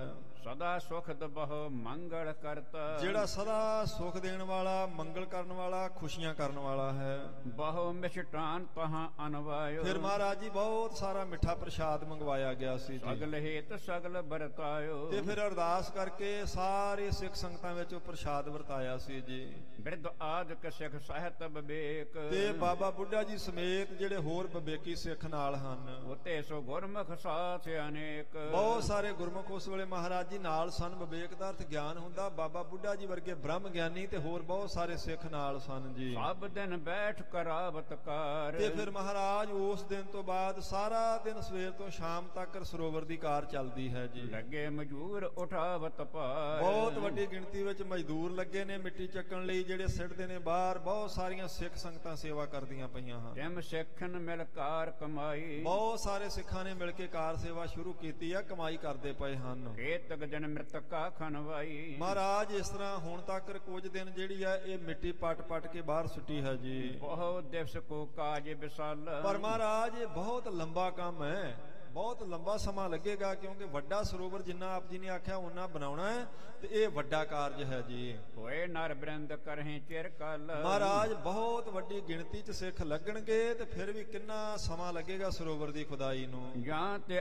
ਅਲਪ ਕਾਜ ਹੀ ਭਇਓ ਇਸ ਕਰਕੇ ਮਹਾਰਾਜ ਜੀ ਹਲੇ ਤਾਂ ਕੁਝ ਮਹੀਨੇ ਹੋਏ ਨੇ, ਥੋੜਾ ਕੁ ਕਾਰਜ ਹੀ ਹੋਇਆ ਹੈ। ਲਾਗੂ ਸਥਾਨ ਕੁਛ ਖੋਦਿਓ ਗਇਓ ਥੋੜਾ ਸਥਾਨ ਹਾਲੇ ਖੋਦਿਆ ਗਿਆ ਮਹਾਰਾਜ ਜੀ। ਇਹ ਬਹੁਤ ਵੱਡਾ ਕੰਮ ਹੈ ਔਰ ਬਹੁਤ ਸਮਾਂ ਲੱਗਣਾ ਹੀ ਸੀ ਸਾਧ ਸੰਗਤ ਜੀ, ਕਿਉਂਕਿ ਹੁਣ ਵਰਗਾ ਨਹੀਂ ਸੀ ਸਮਾਂ ਹੈਗਾ ਵੀ ਬਹੁਤ ਸਾਰੇ ਸਾਧਨ ਨੇ ਅੱਜ ਕੱਲ ਤਾਂ ਖੁਦਾਈ ਦੇ। ਉਸ ਵੇਲੇ ਤਾਂ ਫਿਰ ਹੱਥੀਂ ਸਾਰਾ ਕੁਝ ਕਰਨਾ ਪੈਂਦਾ ਸੀ ਤੇ ਟੋਕਰਿਆਂ ਨਾਲ ਹੀ ਸਾਰੀ ਮਿੱਟੀ ਬਾਹਰ ਸੁੱਟਣੀ ਪੈਣੀ ਸੀ। ਇਸ ਲਈ ਆਖਿਆ ਮਹਾਰਾਜ ਇਹ ਬੜਾ ਲੰਬਾ ਤੇ ਵੱਡਾ ਕਾਰਜ ਹੈ, ਥੋੜਾ ਕਾਰਜ ਕੁਝ ਮਹੀਨਿਆਂ ਵਿੱਚ ਹੋਇਆ ਹੈ। ਸੁਣ ਮੋਹਨ ਪਿਤਾ ਖਰੋ ਸਰਾਹਿਓ ਬਾਬਾ ਮੋਹਨ ਜੀ ਦੇ ਸਤਿਕਾਰਯੋਗ ਪਿਤਾ ਗੁਰੂ ਅਮਰਦਾਸ ਸਾਹਿਬ ਜੀ ਸੁਣ ਕੇ ਚੌਥੇ ਪਾਤਸ਼ਾਹ ਜੀ ਤੋਂ ਤੇ ਇਉਂ ਬੋਲੇ। ਨੀਕੋ ਥਲ ਸੋਈ ਹਮ ਚਾਹਿਓ ਆਖਿਆ ਬਹੁਤ ਚੰਗਾ ਕੀਤਾ ਪੁਰਖਾ, ਬਹੁਤ ਚੰਗਾ ਕੀਤਾ, ਬਸ ਇਹੀ ਚਾਹੁੰਦੇ ਸਾਂ ਅਸੀਂ। ਲੀਲਾਵਤੀ ਪੁਰੀ ਸ਼ੁਭ ਥਾਨ ਮਹਾਰਾਜ ਨੇ ਆਖਿਆ ਇਹ ਬਹੁਤ ਮਹਾਰਾਜ ਜੀ ਦੇ ਕੌਤਕਾਂ ਵਾਲਾ ਸ਼ੁਭ ਸਥਾਨ ਹੈ। ਇਸ ਸਰ ਪਰ ਭਰ ਬਸਹਿ ਮਹਾਨ ਆਖਿਆ ਬਹੁਤ ਵੱਡਾ ਤੀਰਥ, ਮਹਾਨ ਤੀਰਥ ਜਿਹੜਾ ਤੁਸੀਂ ਸ਼ੁਰੂ ਕਰ ਦਿੱਤਾ ਵਸੇਗਾ ਇੱਥੇ। ਚਿਰੰਕਾਲ ਭਇਆ ਉਜਰੀ ਪਰੀ ਕਹਿੰਦੇ ਬੜਾ ਸਮਾਂ ਹੋ ਗਿਆ ਇਹ ਜਗ੍ਹਾ ਖਾਲੀ ਪਈ ਸੀ। ਅਬ ਇਹ ਬਸੇਗੀ ਬੜਪੁਰੀ ਬਹੁਤ ਵੱਡੀ ਪੁਰੀ ਮਸ਼ਹੂਰ ਦੁਨੀਆ ਤੇ ਇਹ ਵਸੇਗੀ। ਬਹੁਤ ਵੱਡਾ ਪਵਿੱਤਰ ਤੀਰਥ ਬਣੇਗਾ। ਸ਼੍ਰੀ ਗੁਰ ਅੰਗਦ ਹੋਏ ਕਿਰਪਾਲ ਕਹਿੰਦੇ ਧੰਨ ਗੁਰੂ ਅੰਗਦ ਦੇਵ ਮਹਾਰਾਜ ਜਦੋਂ ਜਿਵੇਂ ਕਿਰਪਾਲੂ ਹੋਏ ਸਨ, ਹਮੇ ਬਸਾਇਓ ਗੋਇੰਦਵਾਲ ਤੇ ਸਾਨੂੰ ਉਹਨਾਂ ਨੇ ਕਿਰਪਾ ਦੇ ਘਰ ਚ ਆ ਕੇ ਆਖਿਆ ਸੀ ਵੀ ਜਾਓ ਗੋਇੰਦਵਾਲ ਵਸਾਓ, ਤੇ ਦੂਸਰੇ ਪਾਤਸ਼ਾਹ ਦਾ ਹੁਕਮ ਮੰਨ ਕੇ ਅਸੀਂ ਗੋਇੰਦਵਾਲ ਵਸਾਇਆ ਸੀ। ਉਜੜ ਪੁਰੀ ਬਸਾਵਨ ਕਰੀ ਕਹਿੰਦੇ ਇਹ ਵੀ ਉਜੜਿਆ ਹੋਇਆ ਥਾਂ ਸੀ ਜਿੱਥੇ ਗੋਇੰਦਵਾਲ ਵਸਾਇਆ ਅਸੀਂ। ਹਮ ਜੁਤ ਬਸੀ ਨੀਕ ਇਹ ਪੁਰੀ ਕਹਿੰਦੇ ਹੁਣ ਦੇਖੋ ਅਸੀਂ ਇੱਥੇ ਵਸਦੇ ਤੇ ਕਿੰਨਾ ਸੋਹਣਾ ਨਗਰ ਗੋਇੰਦਵਾਲ ਵਸਦਾ ਪਿਆ ਹੈ। ਨਾਮ ਤੁਮਾਰੇ ਪਾਰਪੁਰ ਹੋਏ ਇਸੇ ਤਰ੍ਹਾਂ ਤੁਹਾਡੇ ਨਾਮ ਤੇ ਇਹ ਜਿਹੜਾ ਨਗਰ ਹੁਣ ਵਸਾਉਣਾ ਸ਼ੁਰੂ ਕੀਤਾ, ਜਿਹਨੂੰ ਆਪਾਂ ਅੰਮ੍ਰਿਤਸਰ ਕਹਿੰਦੇ, ਚੱਕ ਰਾਮਦਾਸ ਇਹਨੂੰ ਕਹਿੰਦੇ ਸੀ। ਮਹਾਰਾਜ ਤੀਸਰੇ ਪਾਤਸ਼ਾਹ ਜੀ ਨੇ ਆਖਿਆ ਇਹ ਤੁਹਾਡੇ ਨਾਂ ਤੇ ਨਗਰ ਤਾਂ ਵਸਾਇਆ ਜਿਵੇਂ ਦੂਸਰੇ ਪਾਤਸ਼ਾਹ ਦਾ ਹੁਕਮ ਮੰਨ ਕੇ ਅਸੀਂ ਵਸਾਇਆ ਸੀ। ਜਗ ਬਹੁ ਬਿਦਤੈ ਤੀਰਥ ਸੋਏ ਆਖਿਆ ਬਹੁਤ ਸੰਸਾਰ ਤੇ ਪ੍ਰਗਟ ਹੋਵੇਗਾ ਇਹ ਪਵਿੱਤਰ ਤੀਰਥ, ਤੁਹਾਡੇ ਨਾਮ ਤੇ ਹੋਵੇਗਾ। ਇਮ ਕਹਿ ਮਹਾ ਆਨੰਦ ਕੋ ਦੀਨ ਇਉਂ ਕਹਿ ਕੇ ਤੀਸਰੇ ਪਾਤਸ਼ਾਹ ਜੀ ਨੇ ਬਹੁਤ ਪ੍ਰਸੰਨਤਾ ਦਿੱਤੀ ਚੌਥੇ ਪਾਤਸ਼ਾਹ ਜੀ ਨੂੰ। ਹਰ ਖੇ ਰਾਮਦਾਸ ਸੁਖ ਪੀਨ ਧੰਨ ਗੁਰੂ ਰਾਮਦਾਸ ਸੱਚੇ ਪਾਤਸ਼ਾਹ ਗੁਰੂ ਸਾਹਿਬ ਜੀ ਦੀ ਖੁਸ਼ੀ ਦੇਖ ਕੇ ਬਹੁਤ ਖੁਸ਼ ਹੋਏ, ਭੇਜੀ ਗਏ ਮਹਾਰਾਜ ਜੀ ਦੇ ਪ੍ਰੇਮ ਵਿੱਚ। ਨਿਜ ਸਮੀਪ ਹੀ ਰਾਖਣ ਕਰੇ ਕਹਿੰਦੇ ਨੇ ਕੁਝ ਸਮਾਂ ਫਿਰ ਚੌਥੇ ਪਾਤਸ਼ਾਹ ਜੀ ਨੂੰ ਆਪਣੇ ਕੋਲ ਹੀ ਰੱਖਿਆ ਤੀਸਰੇ ਪਾਤਸ਼ਾਹ ਜੀ ਨੇ। ਕਾਜ ਹਜੂਰ ਤੈਨਹੁ ਤੇ ਸਰੇ ਕਿਉਂਕਿ ਜਿਹੜੇ ਕੋਲ ਵਾਲੇ ਹਜੂਰੀ ਦੇ ਕੰਮ ਸਨ ਉਹਨਾਂ ਨੂੰ ਪਤਾ ਸੀ ਇਹ ਇਸੇ ਨਹੀਂ ਕਰਨੇ ਹਨ ਜੀ। ਤਾਂ ਦਿਨ ਤੇ ਥੋੜੇ ਥਲ ਨੀਵਾ ਕਹਿੰਦੇ ਉਸ ਦਿਨ ਤੋਂ ਥੋੜਾ ਥਾਂ ਜਿਹੜਾ ਨੀਵਾ ਹੋ ਗਿਆ, ਖੁਦਾਈ ਕੀਤੀ ਸੀ ਜਿੱਥੇ, ਭਇਓ ਰਹਿਓ ਨਹਿ ਪੂਰਨ ਥੀਵਾ। ਕਹਿੰਦੇ ਨੇ ਉਹ ਥਾਂ ਉਸੇ ਤਰ੍ਹਾਂ ਨੀਵਾ ਸੀ ਤੇ ਜਲ ਨਾਲ ਭਰਿਆ ਸੀ। ਹਾਲੇ ਜਿੱਥੇ ਦੁੱਖ ਭੰਜਨੀ ਬੇਰੀ ਵਾਲੀ ਜਗ੍ਹਾ ਤੇ ਖੁਦਾਈ ਕਰਾਈ ਸੀ ਮਹਾਰਾਜ ਨੇ ਕੁਝ ਮਹੀਨੇ। ਸ਼੍ਰੀ ਗੁਰ ਪਰਮ ਬਿਰਧ ਤਨਿਆ ਹੈ ਕਹਿੰਦੇ ਧੰਨ ਗੁਰੂ ਅਮਰਦਾਸ ਸੱਚੇ ਪਾਤਸ਼ਾਹ ਜੀ ਦਾ ਸਰੀਰ ਬਹੁਤ ਬਿਰਧ ਹੈ। ਤਉ ਮਹਾ ਤਪ ਤਪ ਤੈ ਰਹੈ ਫੇਰ ਵੀ ਗੁਰੂ ਅਮਰਦਾਸ ਮਹਾਰਾਜ ਜੀ ਬਹੁਤ ਤਪ ਕਰਦੇ ਨੇ, ਤਪੱਸਿਆ ਕਰਦੇ ਨੇ, ਭਾਵੇਂ 100 ਸਾਲ ਦੇ ਕਰੀਬ ਉਹਨਾਂ ਦੀ ਉਮਰ ਹੈ ਤੇ ਸਰੀਰ ਬਜ਼ੁਰਗ ਹੈ। ਘਰ ਮੈਂ ਠਾਂਡੇ ਰਹੇ ਇਕਾਕੀ ਕਹਿੰਦੇ ਕਈ ਘੰਟੇ ਸੱਚੇ ਪਾਤਸ਼ਾਹ ਜੀ ਖੜੇ ਰਹਿੰਦੇ ਹਨ, ਤਪ ਕਰਦੇ ਹਨ, ਯਾਦ ਕਰਦੇ ਹਨ ਪਰਮੇਸ਼ਵਰ ਨੂੰ। ਕੰਧ ਮੇਖ ਪਕਰਹਿ ਜਬ ਥਾਕੀ ਤੇ ਜਦੋਂ ਥੱਕ ਜਾਂਦੇ ਨੇ, ਕੰਧ ਵਿੱਚ ਜਿਹੜੀ ਮੇਖ ਕਿੱਲੀ ਠੋਕੀ ਹੋਈ ਆ ਸੱਚੇ ਪਾਤਸ਼ਾਹ ਜੀ ਉਸ ਕਿੱਲੀ ਨੂੰ ਹੱਥ ਪਾ ਲੈਂਦੇ ਨੇ, ਉਸ ਕਿੱਲੀ ਦੇ ਆਸਰੇ ਤੇ ਖੜੇ ਰਹਿੰਦੇ ਹਨ। ਨਿਸ ਬਾਸਰ ਮਹਿ ਬੈਸੇ ਥੋਰਾ ਕਹਿੰਦੇ ਦਿਨੇ ਰਾਤ ਬਹੁਤ ਘੱਟ ਬੈਠਦੇ ਨੇ ਮਹਾਰਾਜ ਗੁਰੂ ਅਮਰਦਾਸ ਸਾਹਿਬ ਜੀ। ਖੜੇ ਰਹੇ ਸਤਿਗੁਰ ਤਪ ਘੋਰ ਸੱਚੇ ਪਾਤਸ਼ਾਹ ਜੀ ਤਪੱਸਿਆ ਕਰਕੇ, ਬੰਦਗੀ ਕਰਕੇ, ਖੜੇ ਹੋ ਕੇ ਇੱਕ ਪੂਰਨਾ ਪਾ ਰਹੇ ਨੇ ਗੁਰਮਖੋ। ਪਰਮਾਤਮਾ ਦੀ ਪ੍ਰਸੰਨਤਾ ਲੈਣ ਵਾਸਤੇ ਇਹ ਮਸ਼ੱਕਤ ਘਾਲਣੀ ਪੈਂਦੀ ਨਾਮ ਜਪਣ ਵਾਲੀ। ਨਰਨ ਅਨੇਕਨ ਦੇ ਉਪਦੇਸ਼ ਅਨੇਕਾਂ ਮਨੁੱਖਾਂ ਨੂੰ, ਅਨੇਕਾਂ ਜੀਵਾਂ ਨੂੰ ਭਲਾ ਕਰਨ ਵਾਸਤੇ ਸੱਚੇ ਪਾਤਸ਼ਾਹ ਜੀ ਉਪਦੇਸ਼ ਦਿੰਦੇ ਹਨ। ਨਿਜ ਦਰਸ਼ਨ ਕੇ ਕਟੈ ਕਲੇਸ਼ ਕਿਉਂਕਿ ਆਪਣੇ ਦਾਸਾਂ ਦੇ ਕਲੇਸ਼ ਕੱਟਣੇ ਮਹਾਰਾਜ ਨੇ, ਆਪਣੇ ਦਾਸਾਂ ਦਾ ਭਲਾ ਕਰਨਾ, ਪਰਲੋਕ ਸਵਾਰਨਾ, ਉਹਨਾਂ ਦੇ ਦੁੱਖ ਦੂਰ ਕਰਨੇ। ਇਸ ਕਰਕੇ ਦੱਸਦੇ ਪਏ ਨੇ ਗੁਰਮਖੋ ਦੁੱਖਾਂ ਦਾ ਦਾਰੂ ਨਾਮ ਹੈ, ਸਰਵ ਰੋਗ ਕਾ ਔਖਦ ਨਾਮ। ਇਸ ਲਈ ਮਹਾਰਾਜ ਆਪ ਨਾਮ ਜਪ ਕੇ ਘਾਲਣਾ ਘਾਲ ਕੇ ਦਿਖਾਲ ਰਹੇ ਹਨ ਸਿੱਖਾਂ ਨੂੰ। ਫੇਰ ਹੈ ਸੇਵਾ ਸੇਵਕ ਕੇਰੀ ਸਾਰੇ ਸੇਵਕਾਂ ਦੀ ਸੇਵਾ ਵੀ ਦੇਖਦੇ ਨੇ ਤੀਸਰੇ ਪਾਤਸ਼ਾਹ ਜੀ। ਬਖਸ਼ੇ ਪਦਵੀ ਉੱਚ ਵਡੇਰੀ ਤੇ ਜਿਹੜਾ ਬਹੁਤੀ ਸੇਵਾ ਕਰਦਾ ਉਹਨੂੰ ਵੱਡੀ ਵਡਿਆਈ ਮਹਾਰਾਜ ਜੀ ਦਿੰਦੇ, ਕਿਉਂਕਿ ਗੁਰੂ ਸਾਹਿਬ ਜੀ ਨੇ ਸੇਵਾ ਤੇ ਹਿਰਦੇ ਦੇ ਪ੍ਰੇਮ ਤੇ ਹੀ ਪ੍ਰਸੰਨ ਹੋਣਾ ਹੁੰਦਾ ਜੀ। ਦੇਸ਼ ਵਿਦੇਸ਼ਨ ਸੰਗਤ ਆਵੈ ਦੇਸਾਂ ਵਿਦੇਸਾਂ ਵਿੱਚੋਂ ਸੰਗਤਾਂ ਤੀਸਰੇ ਪਾਤਸ਼ਾਹ ਜੀ ਕੋਲੇ ਆਉਂਦੀਆਂ ਹਨ। ਦਰਸ਼ਨ ਪਰਸ ਹੈ ਨਰ ਹਰ ਖਾਵੈ ਕਹਿੰਦੇ ਦਰਸ਼ਨ ਕਰ ਕਰਕੇ ਮਹਾਰਾਜ ਜੀ ਦੇ ਲੋਕ ਬਹੁਤ ਖੁਸ਼ ਹੁੰਦੇ ਹਨ। ਸੇਵਾ ਹਿਤ ਅਨੇਕ ਢਿਗਰ ਹੈ ਕਹਿੰਦੇ ਬਹੁਤ ਸਾਰੇ ਤੇ ਸੇਵਾ ਵਾਸਤੇ ਕਈ ਮਹੀਨੇ ਤੀਸਰੇ ਪਾਤਸ਼ਾਹ ਜੀ ਦੀ ਹਜ਼ੂਰੀ 'ਚ ਰਹਿੰਦੇ ਹਨ। ਮਨ ਬਚ ਕਰਮ ਉਪਾਸਤ ਰਹੈ ਮਨ ਕਰਕੇ, ਬਚਨਾ ਕਰਕੇ, ਕਰਮਾਂ ਕਰਕੇ ਮਹਾਰਾਜ ਜੀ ਦੀ ਉਪਾਸਨਾ ਕਰਦੇ। ਭਾਵ ਮਨ ਵਿੱਚ ਵੀ ਤੀਸਰੇ ਪਾਤਸ਼ਾਹ ਜੀ ਨੂੰ ਚੇਤੇ ਕਰਨਾ, ਬਚਨਾਂ ਨਾਲ ਵੀ ਤੀਸਰੇ ਪਾਤਸ਼ਾਹ ਜੀ ਦੀ ਬੋਲਾਂ ਨਾਲ ਵੀ ਵਡਿਆਈ ਕਰਨੀ, ਤੇ ਕਰਮ ਵੀ ਉਹ ਕਰਨਾ ਰੋਜ਼ ਸਵੇਰ ਤੋਂ ਸ਼ਾਮ ਤੱਕ ਜੋ ਤੀਸਰੇ ਪਾਤਸ਼ਾਹ ਜੀ ਕਹਿੰਦੇ ਨੇ। ਇਸ ਕਰਕੇ ਮਨ ਕਰਕੇ, ਬਚਨਾਂ ਕਰਕੇ, ਕਰਮਾਂ ਕਰਕੇ ਤੀਸਰੇ ਪਾਤਸ਼ਾਹ ਜੀ ਦੀ ਖੁਸ਼ੀ ਲੈਂਦੇ ਹਨ ਸਿੱਖ। ਹਿਰਦਾ ਸੁਧ ਹੋਵੈ ਤਿਨ ਕੇਰ ਹਾਂ, ਤੇ ਇਹਦਾ ਫਲ ਵੀ ਮਿਲਦਾ ਸਾਧ ਸੰਗਤ ਜੀ। ਜੇ ਮਨ ਬਚਨ ਕਰਮ ਕਰਕੇ ਸਿੱਖ ਕਰਦੇ ਪਏ ਨਾ ਸੇਵਾ, ਕਹਿੰਦੇ ਉਹਨਾਂ ਦਾ ਹਿਰਦਾ ਪਵਿੱਤਰ ਹੋ ਰਿਹਾ। ਰੋਜ਼ ਜਿਵੇਂ ਸੇਵਾ ਚੱਲਦੀ ਪਈ ਤਿਵੇਂ ਇਹ ਸਿੱਖ ਦਾ ਹਿਰਦਾ ਨਿਰਮਲ ਹੁੰਦਾ। ਤੇ ਮਹਾਰਾਜ ਜੀ ਨੇ ਸੇਵਾ ਦੀ ਇਹ ਜਿਹੜੀ ਮਰਿਆਦਾ ਚਲਾਈ ਹਿਰਦੇ ਦੀ ਪਵਿੱਤਰਤਾ ਵਾਸਤੇ ਹੈ। ਸੰਸਕਾਰਾਂ ਦੀ ਮੈਲ ਸਾਧ ਸੰਗਤ ਜੀ ਤਾਂ ਹੀ ਹਿਰਦੇ ਤੋਂ ਉਤਰਦੀ ਹੈ ਜਦੋਂ ਆਪਾਂ ਗੁਰੂ ਘਰ ਦੀ ਸੇਵਾ ਕਰਦੇ ਹਾਂ। ਤੇ ਮਹਾਰਾਜ ਜੀ ਦੀ ਇਸ ਸੇਵਾ ਨੂੰ ਆਖਿਆ ਗੁਰ ਸੇਵਾ ਤਪਾਂ ਸਿਰ। ਜਿਹੜਾ ਸ੍ਰੇਸ਼ਟ ਤਪ ਹੈ ਉਹ ਗੁਰੂ ਸਾਹਿਬ ਜੀ ਦੀ ਸੇਵਾ ਨੂੰ ਮੰਨਿਆ ਗਿਆ। ਮਹਾਰਾਜ ਜੀ ਦੀ ਗੁਰੂ ਘਰ ਦੀ ਸੇਵਾ ਕਰਨ ਕਰਕੇ ਮਨ ਦੀ ਮੈਲ ਉਤਰਦੀ ਜੀ। ਗਿਆਨ ਪਾਏ ਭੇ ਮੁਕਤ ਕਨੇਰ। ਬਹੁਤ ਸਾਰੇ ਤਾਂ ਬ੍ਰਹਮ ਗਿਆਨ ਨੂੰ ਪ੍ਰਾਪਤ ਕਰਦੇ ਹਨ ਇਦਾਂ ਸੇਵਾ ਕਰਕੇ। ਦਿੱਲੀ ਪਤ ਪ੍ਰਸੰਨ ਜਿਮ ਹੋਏ। ਜਿਵੇਂ ਅਕਬਰ ਬਾਦਸ਼ਾਹ ਨੇ ਪ੍ਰਸੰਨ ਹੋ ਕੇ ਕੀਆ ਉਮਰਾਵ 20 ਅਰ ਦੋਏ। 20 ਅਰ ਦੋਏ ਮਤਲਬ 20 ਤੇ 2 22। 22 ਉਹਨੇ ਸਾਧ ਸੰਗਤ ਜੀ ਆਪਣੇ ਅਮਰਾਵ ਬਣਾਏ ਸਨ ਅਕਬਰ ਬਾਦਸ਼ਾਹ ਨੇ। ਕਹਿੰਦੇ ਨੇ ਉਸ ਵੇਲੇ ਦੇਸ਼ ਦੇ 22 ਸੂਬੇ ਸਨ ਜੀ। ਇਸ ਜਗ ਕੇ ਨਸਵਰ ਸੁਖ ਦੀਨੇ। ਜਿਵੇਂ ਉਹਨੇ ਆਪਣੇ 22 ਸੈਨਾਪਤੀਆਂ ਨੂੰ 22 ਸੂਬੇਦਾਰਾਂ ਨੂੰ ਬਹੁਤ ਸੁੱਖ ਦਿੱਤਾ ਸੀ ਤੇ ਉਹਨਾਂ ਦੀ 22 ਥਾਵਾਂ ਤੇ ਡਿਊਟੀ ਲਗਾਈ ਸੀ ਅਕਬਰ ਬਾਦਸ਼ਾਹ ਨੇ। ਵਡਿਆਈ ਪਦ ਮਹਿ ਥਿਤ ਕੀਨੇ। ਕਹਿੰਦੇ ਵੱਡੀ ਵਡਿਆਈ ਦੇ ਪਦਵੇ ਦਿੱਤੇ, ਸੂਬੇਦਾਰੀਆਂ ਦਿੱਤੀਆਂ ਸਨ ਉਹਨਾਂ 22 ਬੰਦਿਆਂ ਨੂੰ ਅਕਬਰ ਨੇ। ਤਿਮ ਸ਼੍ਰੀ ਅਮਰਦਾਸ ਨਿਜ ਦਾਸ। ਇਸੇ ਤਰ੍ਹਾਂ ਧੰਨ ਗੁਰੂ ਅਮਰਦਾਸ ਸੱਚੇ ਪਾਤਸ਼ਾਹ ਜੀ ਨੇ ਆਪਣੇ 22 ਸੇਵਕਾਂ ਨੂੰ ਜਿਸ ਪਰ ਭਏ ਪ੍ਰਸੰਨ ਹੁਲਾਸ। ਜਿਨ੍ਹਾਂ ਉੱਤੇ ਬਹੁਤ ਪ੍ਰਸੰਨ ਸਨ ਤੀਸਰੇ ਪਾਤਸ਼ਾਹ ਜੀ, ਉਹ 22 ਸਿੱਖ ਚੁਣ ਲਏ ਸਨ ਮਹਾਰਾਜ ਜੀ ਨੇ। ਦੋਨੋਂ ਲੋਕਨ ਕੋ ਸੁਖ ਦੀਨ। ਉਹਨਾਂ 22 ਗੁਰਮੁਖਾਂ ਨੂੰ ਦੋਨਾਂ ਲੋਕਾਂ ਦਾ ਸੁਖ ਦਿੱਤਾ। ਪਹਿਲਾਂ ਆਤਮ ਗਿਆਨ ਬਖਸ਼ਿਆ, ਰਿੱਧੀਆਂ ਸਿੱਧੀਆਂ ਦਿੱਤੀਆਂ, ਉਹਨਾਂ ਨੂੰ ਕਲਾਵਾਨ ਬਣਾਇਆ ਤੀਸਰੇ ਪਾਤਸ਼ਾਹ ਜੀ ਨੇ। ਮੰਜੀ ਪਰ ਬੈਠਾ ਮਨ ਕੀਨ। ਤੇ ਫਿਰ ਪ੍ਰਚਾਰਕ ਉਹਨਾਂ ਨੂੰ 22 ਸੂਬਿਆਂ ਵਿੱਚ ਪ੍ਰਚਾਰ ਕਰਨ ਵਾਸਤੇ ਮਹਾਰਾਜ ਜੀ ਨੇ ਉਹਨਾਂ ਨੂੰ 22 ਮੰਜੀਆਂ ਥਾਪ ਕੇ ਤੇ ਉਹਨਾਂ ਦੀ ਇੱਕ ਇੱਕ ਮੰਜੀ ਦੀ ਇੱਕ ਇੱਕ ਜਣੇ ਨੂੰ ਜ਼ਿੰਮੇਵਾਰੀ ਦੇ ਦਿੱਤੀ ਜੀ। ਦੇਸ਼ਣ ਭੇਜੇ ਗੁਰੂ ਬਣਾਏ। ਤੇ ਮਹਾਰਾਜ ਜੀ ਨੇ ਉਹਨਾਂ ਨੂੰ ਇਹ ਬਖਸ਼ਣ ਨਾਲ ਨਵਾਜ ਕੇ ਸਾਰੇ ਦੇਸ਼ ਵਿੱਚ ਸਿੱਖੀ ਦਾ ਪ੍ਰਚਾਰ ਕਰਨ ਵਾਸਤੇ 22 ਥਾਵਾਂ ਤੇ ਭੇਜ ਦਿੱਤਾ ਸੀ ਜੀ। ਇਹਾਂ ਗ੍ਰਸਤ ਮਹਿ ਸਭ ਸੁਖ ਪਾਏ। ਕਹਿੰਦੇ ਇੱਥੇ ਜਦੋਂ ਤੱਕ ਤੁਸੀਂ ਪਰਿਵਾਰ 'ਚ ਰਹਿੰਦੇ ਆ, ਆਪਣੀ ਗ੍ਰਸਤ ਵਿੱਚ ਰਹਿੰਦੇ, ਇੱਥੇ ਵੀ ਸੁਖ ਪਾਓਗੇ ਗੁਰਮੁਖੋ। ਗਣ ਦੇਸ਼ਨ ਪਰ ਹੁਕਮ ਕਰਨ ਤੇ ਬਹੁਤ ਸਾਰੇ ਸੂਬਿਆਂ ਵਿੱਚ ਜਾ ਕੇ ਤੁਸੀਂ ਜਦੋਂ ਪ੍ਰਚਾਰ ਕਰੋਗੇ, ਸਾਰੇ ਸਿੱਖ ਜਿਹੜੇ ਆ ਉਹ ਤੁਹਾਡੀ ਆਗਿਆ 'ਚ ਰਹਿਣਗੇ, ਤੁਹਾਡੇ ਹੁਕਮ 'ਚ ਰਹਿਣਗੇ। ਹੁਕਮਨਾਮੇ ਲਿਖ ਦਿੱਤੇ ਸਨ ਤੀਸਰੇ ਪਾਤਸ਼ਾਹ ਜੀ ਨੇ। ਨਰ ਅਨੇਕ ਮਿਲ ਸੇਵ ਕਰਨ ਤੇ ਆਖਿਆ ਬਹੁਤ ਲੋਕ ਮਿਲ ਕੇ ਤੁਹਾਡੇ ਤੋਂ ਉਪਦੇਸ਼ ਸਿੱਖੀ ਦਾ ਗ੍ਰਹਿਣ ਕਰਨਗੇ, ਤੁਹਾਡੀ ਸੇਵਾ ਕਰਨਗੇ, ਕਿਉਂਕਿ ਉਹਨਾਂ ਨੂੰ ਗੁਰਮੁਖ ਬਣਾ ਕੇ ਵਧੀਆ ਉੱਚੀ ਸਤਿਕਾਰ ਵਾਲੀ ਪਦਵੀ ਦੇ ਕੇ ਬ੍ਰਹਮ ਗਿਆਨ ਦੇ ਕੇ ਮਹਾਰਾਜ ਜੀ ਨੇ ਭੇਜਿਆ ਸੀ ਜੀ। ਮੁਕਤ ਭਏ ਸੁਖ ਭਏ ਪਰਲੋਕ। ਕਹਿੰਦੇ ਨੇ ਇੱਥੇ ਵੀ ਸੁਖ ਦਿੱਤਾ ਤੇ ਮੁਕਤੀ ਦਾ ਸੁਖ ਪਰਲੋਕ ਦਾ ਵੀ ਸੱਚੇ ਪਾਤਸ਼ਾਹ ਜੀ ਨੇ ਦਿੱਤਾ ਜੀ। ਐਸੇ ਆਪਣੇ ਸਿੱਖ ਅਸ਼ੋਕ। ਇਸ ਤਰ੍ਹਾਂ ਮਹਾਰਾਜ ਜੀ ਨੇ ਆਪਣੇ ਸਿੱਖ ਜਿਹੜੇ ਨੇ ਸੋਗ ਤੋਂ ਚਿੰਤਾ ਤੋਂ ਰਹਿਤ ਕਰਕੇ ਆਨੰਦ ਸਰੂਪ ਵਿੱਚ ਟਿਕਾ ਕੇ ਸੱਚੇ ਪਾਤਸ਼ਾਹ ਜੀ ਨੇ ਬਹੁਤ ਵੱਡਾ ਪ੍ਰਚਾਰ ਕੀਤਾ 22 ਸੂਬਿਆਂ ਵਿੱਚ ਜੀ। ਦਵੈ ਬਿੰਸਤ ਮੰਜੀ ਅਧਿਕਾਰ। ਦਵੈ ਬਿੰਸਤ ਦਾ ਅਰਥ ਹੁੰਦਾ 22, ਬਿੰਸਤ 20 ਤੇ ਦਵੈ 2 22 ਸਿੱਖਾਂ ਨੂੰ ਮੰਜੀ ਦਾ ਅਧਿਕਾਰ ਦਿੱਤਾ ਸੀ।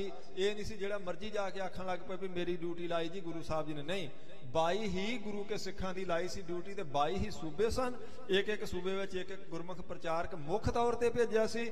ਅੱਗੇ ਉਹ ਸੰਗਤਾਂ ਨੂੰ ਇਕੱਤਰ ਕਰਕੇ ਹੋਰਨਾਂ ਦੀ ਡਿਊਟੀ ਲਾ ਕੇ ਸਿੱਖੀ ਦਾ ਪ੍ਰਚਾਰ ਕਰਦੇ ਪਏ ਸਨ। ਬੈਠਾਰੇ ਗੁਰ ਨਿਜ ਦਰਬਾਰ। ਕਹਿੰਦੇ ਮਹਾਰਾਜ ਸੱਚੇ ਪਾਤਸ਼ਾਹ ਜੀ ਨੇ ਉਹਨਾਂ ਨੂੰ 22 ਗੁਰਮੁਖਾਂ ਨੂੰ 22 ਮੰਜੀਆਂ ਤੇ ਬਿਠਾਇਆ ਸੀ ਜੀ। ਪਾਤਸ਼ਾਹ ਦੋਈ ਲੋਕਨ ਕਰੇ। ਇਹ ਦੋਨਾਂ ਲੋਕਾਂ ਦੇ ਸੁੱਖ ਦੇ ਦਿੱਤੇ ਸਨ ਮਹਾਰਾਜ ਜੀ ਨੇ ਉਹਨਾਂ ਨੂੰ।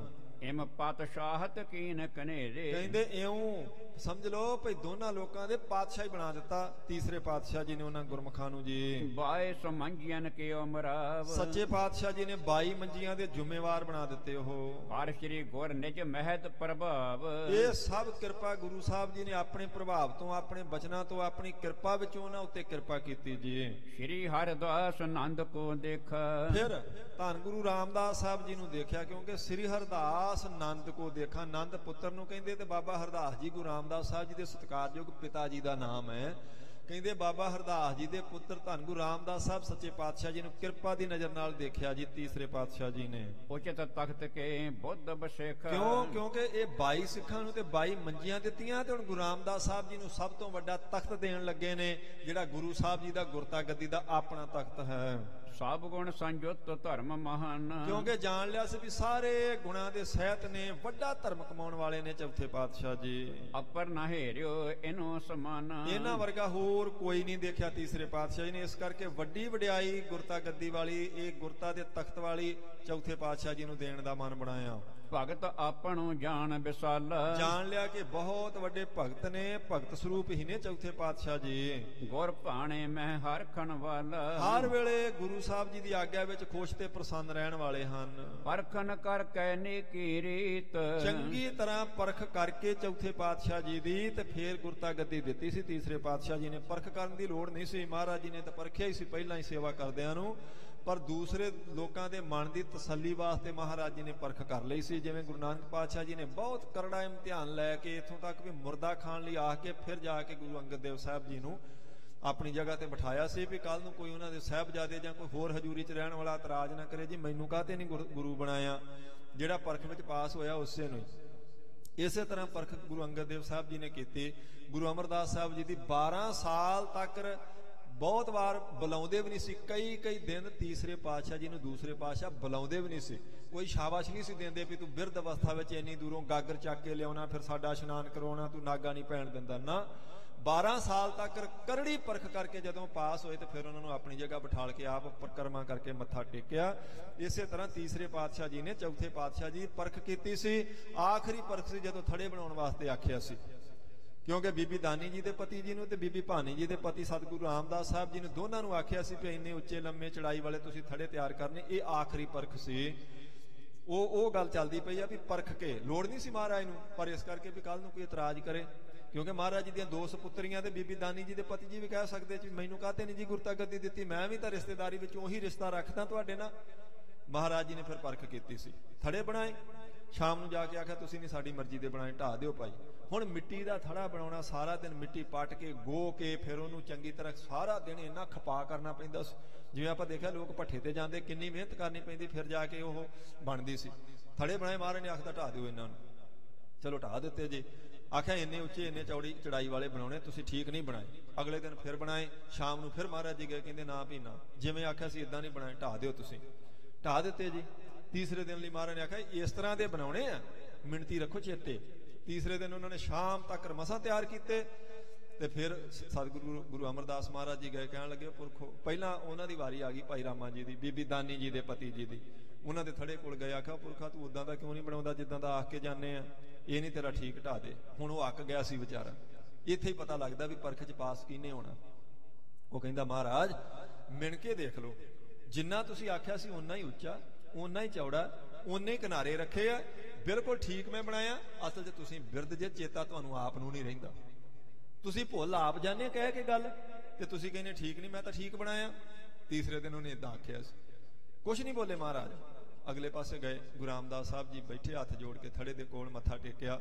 ਮਹਾਰਾਜ ਕਹਿੰਦੇ ਪੁਰਖਾ ਠੀਕ ਨਹੀਂ ਬਣਾਇਆ, ਜਿਸ ਤਰ੍ਹਾਂ ਦਾ ਆਖਿਆ ਸੀ ਉਦਾਂ ਦਾ ਨਹੀਂ ਬਣਾਇਆ। ਸਿਰ ਤੇ ਆਪਣਾ ਸਿਰ ਤੀਸਰੇ ਪਾਤਸ਼ਾਹ ਜੀ ਦੇ ਚਰਨਾਂ ਤੇ ਰੱਖ ਕੇ ਗੁਰੂ ਰਾਮਦਾਸ ਸਾਹਿਬ ਜੀ ਨੇ ਆਖਿਆ ਮਹਾਰਾਜ ਮੈਂ ਭੁੱਲਣ ਆ ਰਿਹਾ, ਮੈਂ ਭੁੱਲ ਜਾਣਾ, ਮਹਾਰਾਜ ਮੇਰੇ ਸਿਰ ਤੇ ਹੱਥ ਰੱਖੋ, ਕਿਰਪਾ ਕਰੋ ਮੈਂ ਉਦਾਂ ਦਾ ਬਣਾ ਸਕਾਂ ਜਿਹੜਾ ਤੁਹਾਨੂੰ ਪ੍ਰਵਾਨ ਹੋ ਸਕੇ। ਮੇਰੇ ਕੋਲ ਭੁੱਲ ਹੋ ਗਈ। ਬਾਹਾਂ ਤੋਂ ਫੜ ਕੇ ਤੀਸਰੇ ਪਾਤਸ਼ਾਹ ਜੀ ਨੇ ਚੌਥੇ ਪਾਤਸ਼ਾਹ ਜੀ ਨੂੰ ਆਪਣੀ ਹਿੱਕ ਨਾਲ ਲਾ ਲਿਆ ਸੀ। ਆਖਿਆ ਤੂੰ ਪਾਸ ਹੈ। ਫਰਕ ਸਿਰਫ ਇੰਨਾ ਸੀ, ਇੱਕ ਨੇ ਆਖਿਆ ਸੀ ਮਹਾਰਾਜ ਤੁਸੀਂ ਭੁੱਲ ਜਾਂਦੇ ਜੇ ਤੁਸੀਂ ਬਿਰਧ ਹੋ ਗਏ ਜੇ, ਮੈਂ ਠੀਕ ਹਾਂ। ਤੇ ਦੂਸਰੇ ਨੇ ਆਖਿਆ ਸੀ ਮਹਾਰਾਜ ਮੈਂ ਭੁੱਲ ਗਿਆ, ਮੈਂ ਭੁੱਲਣ ਆ ਰਿਹਾ, ਤੁਸੀਂ ਸਮਰੱਥ ਜੇ, ਤੁਸੀਂ ਮੇਰੇ ਸਿਰ ਤੇ ਹੱਥ ਰੱਖੋ ਤੇ ਮੈਂ ਉਦਾਂ ਦਾ ਬਣਾਵਾਂ ਜਿਵੇਂ ਦਾ ਤੁਸੀਂ ਕਹਿ ਕੇ ਜਾਂਦੇ ਆ, ਜਿਹੜਾ ਤੁਹਾਨੂੰ ਮਨਜ਼ੂਰ ਹੋ ਜਾਵੇ। ਬਸ ਇੰਨਾ ਹੀ ਫਰਕ ਸੀ। ਇਸ ਪਰਖ ਵਿੱਚੋਂ ਜਦੋਂ ਚੌਥੇ ਪਾਤਸ਼ਾਹ ਜੀ ਪਾਸ ਹੋਏ, ਕਿਉਂਕਿ ਜਦੋਂ ਚਲਾਕੀ ਬੰਦਾ ਵਰਤਦਾ ਨਾ, ਆਪਣੇ ਆਪ ਨੂੰ ਸਿਆਣਾ ਕਹਿੰਦਾ, ਮਹਾਰਾਜ ਤੁਸੀਂ ਭੁੱਲ ਸਕਦੇ, ਮੈਂ ਤੇ ਸਿਆਣਾ, ਮੈਂ ਤਾਂ ਸਾਰਾ ਕੁਝ ਠੀਕ ਕੀਤਾ, ਉਹ ਸਿੱਖ ਪ੍ਰਵਾਨ ਨਹੀਂ ਹੁੰਦਾ। ਗੁਰੂ ਸਾਹਿਬ ਜੀ ਅੱਗੇ ਚਤਰਾਈ ਨਹੀਂ ਚੱਲਦੀ ਕਦੇ ਵੀ। ਇਹ ਮਨ ਚੰਚਲਾ, ਚਤਰਾਈ ਕਿਨੇ ਨਾ ਪਾਇਆ। ਸਹਿਜ ਸਿਆਣਪਾ ਲੱਖ ਹੋਏ ਤਾਂ ਇੱਕ ਨਾ ਚੱਲੇ ਨਾਲ। ਬਹੁਤ ਸਿਆਣਪ ਜਮ ਕਾ ਭਉ ਵਿਆਪੇ। ਕਹਿੰਦੇ ਗੁਰਮੁਖੋ ਸਿਆਣਪ ਸੰਸਾਰ 'ਚ ਕੰਮ ਆਉਂਦੀ ਹੈ, ਬਾਹਰ ਤਾਂ ਕੰਮ ਆਵੇਗੀ। ਗੁਰੂ ਸਾਹਿਬ ਜੀ ਦੇ ਅੱਗੇ ਕੋਈ ਚਤਰਾਈ, ਕੋਈ ਛਾਲ, ਕੋਈ ਸਿਆਣਪ, ਕੋਈ ਹੇਰਾ ਫੇਰੀ ਬੁੱਧੀ ਦੀ ਇੱਥੇ ਨਹੀਂ ਚੱਲਣੀ ਹੁੰਦੀ।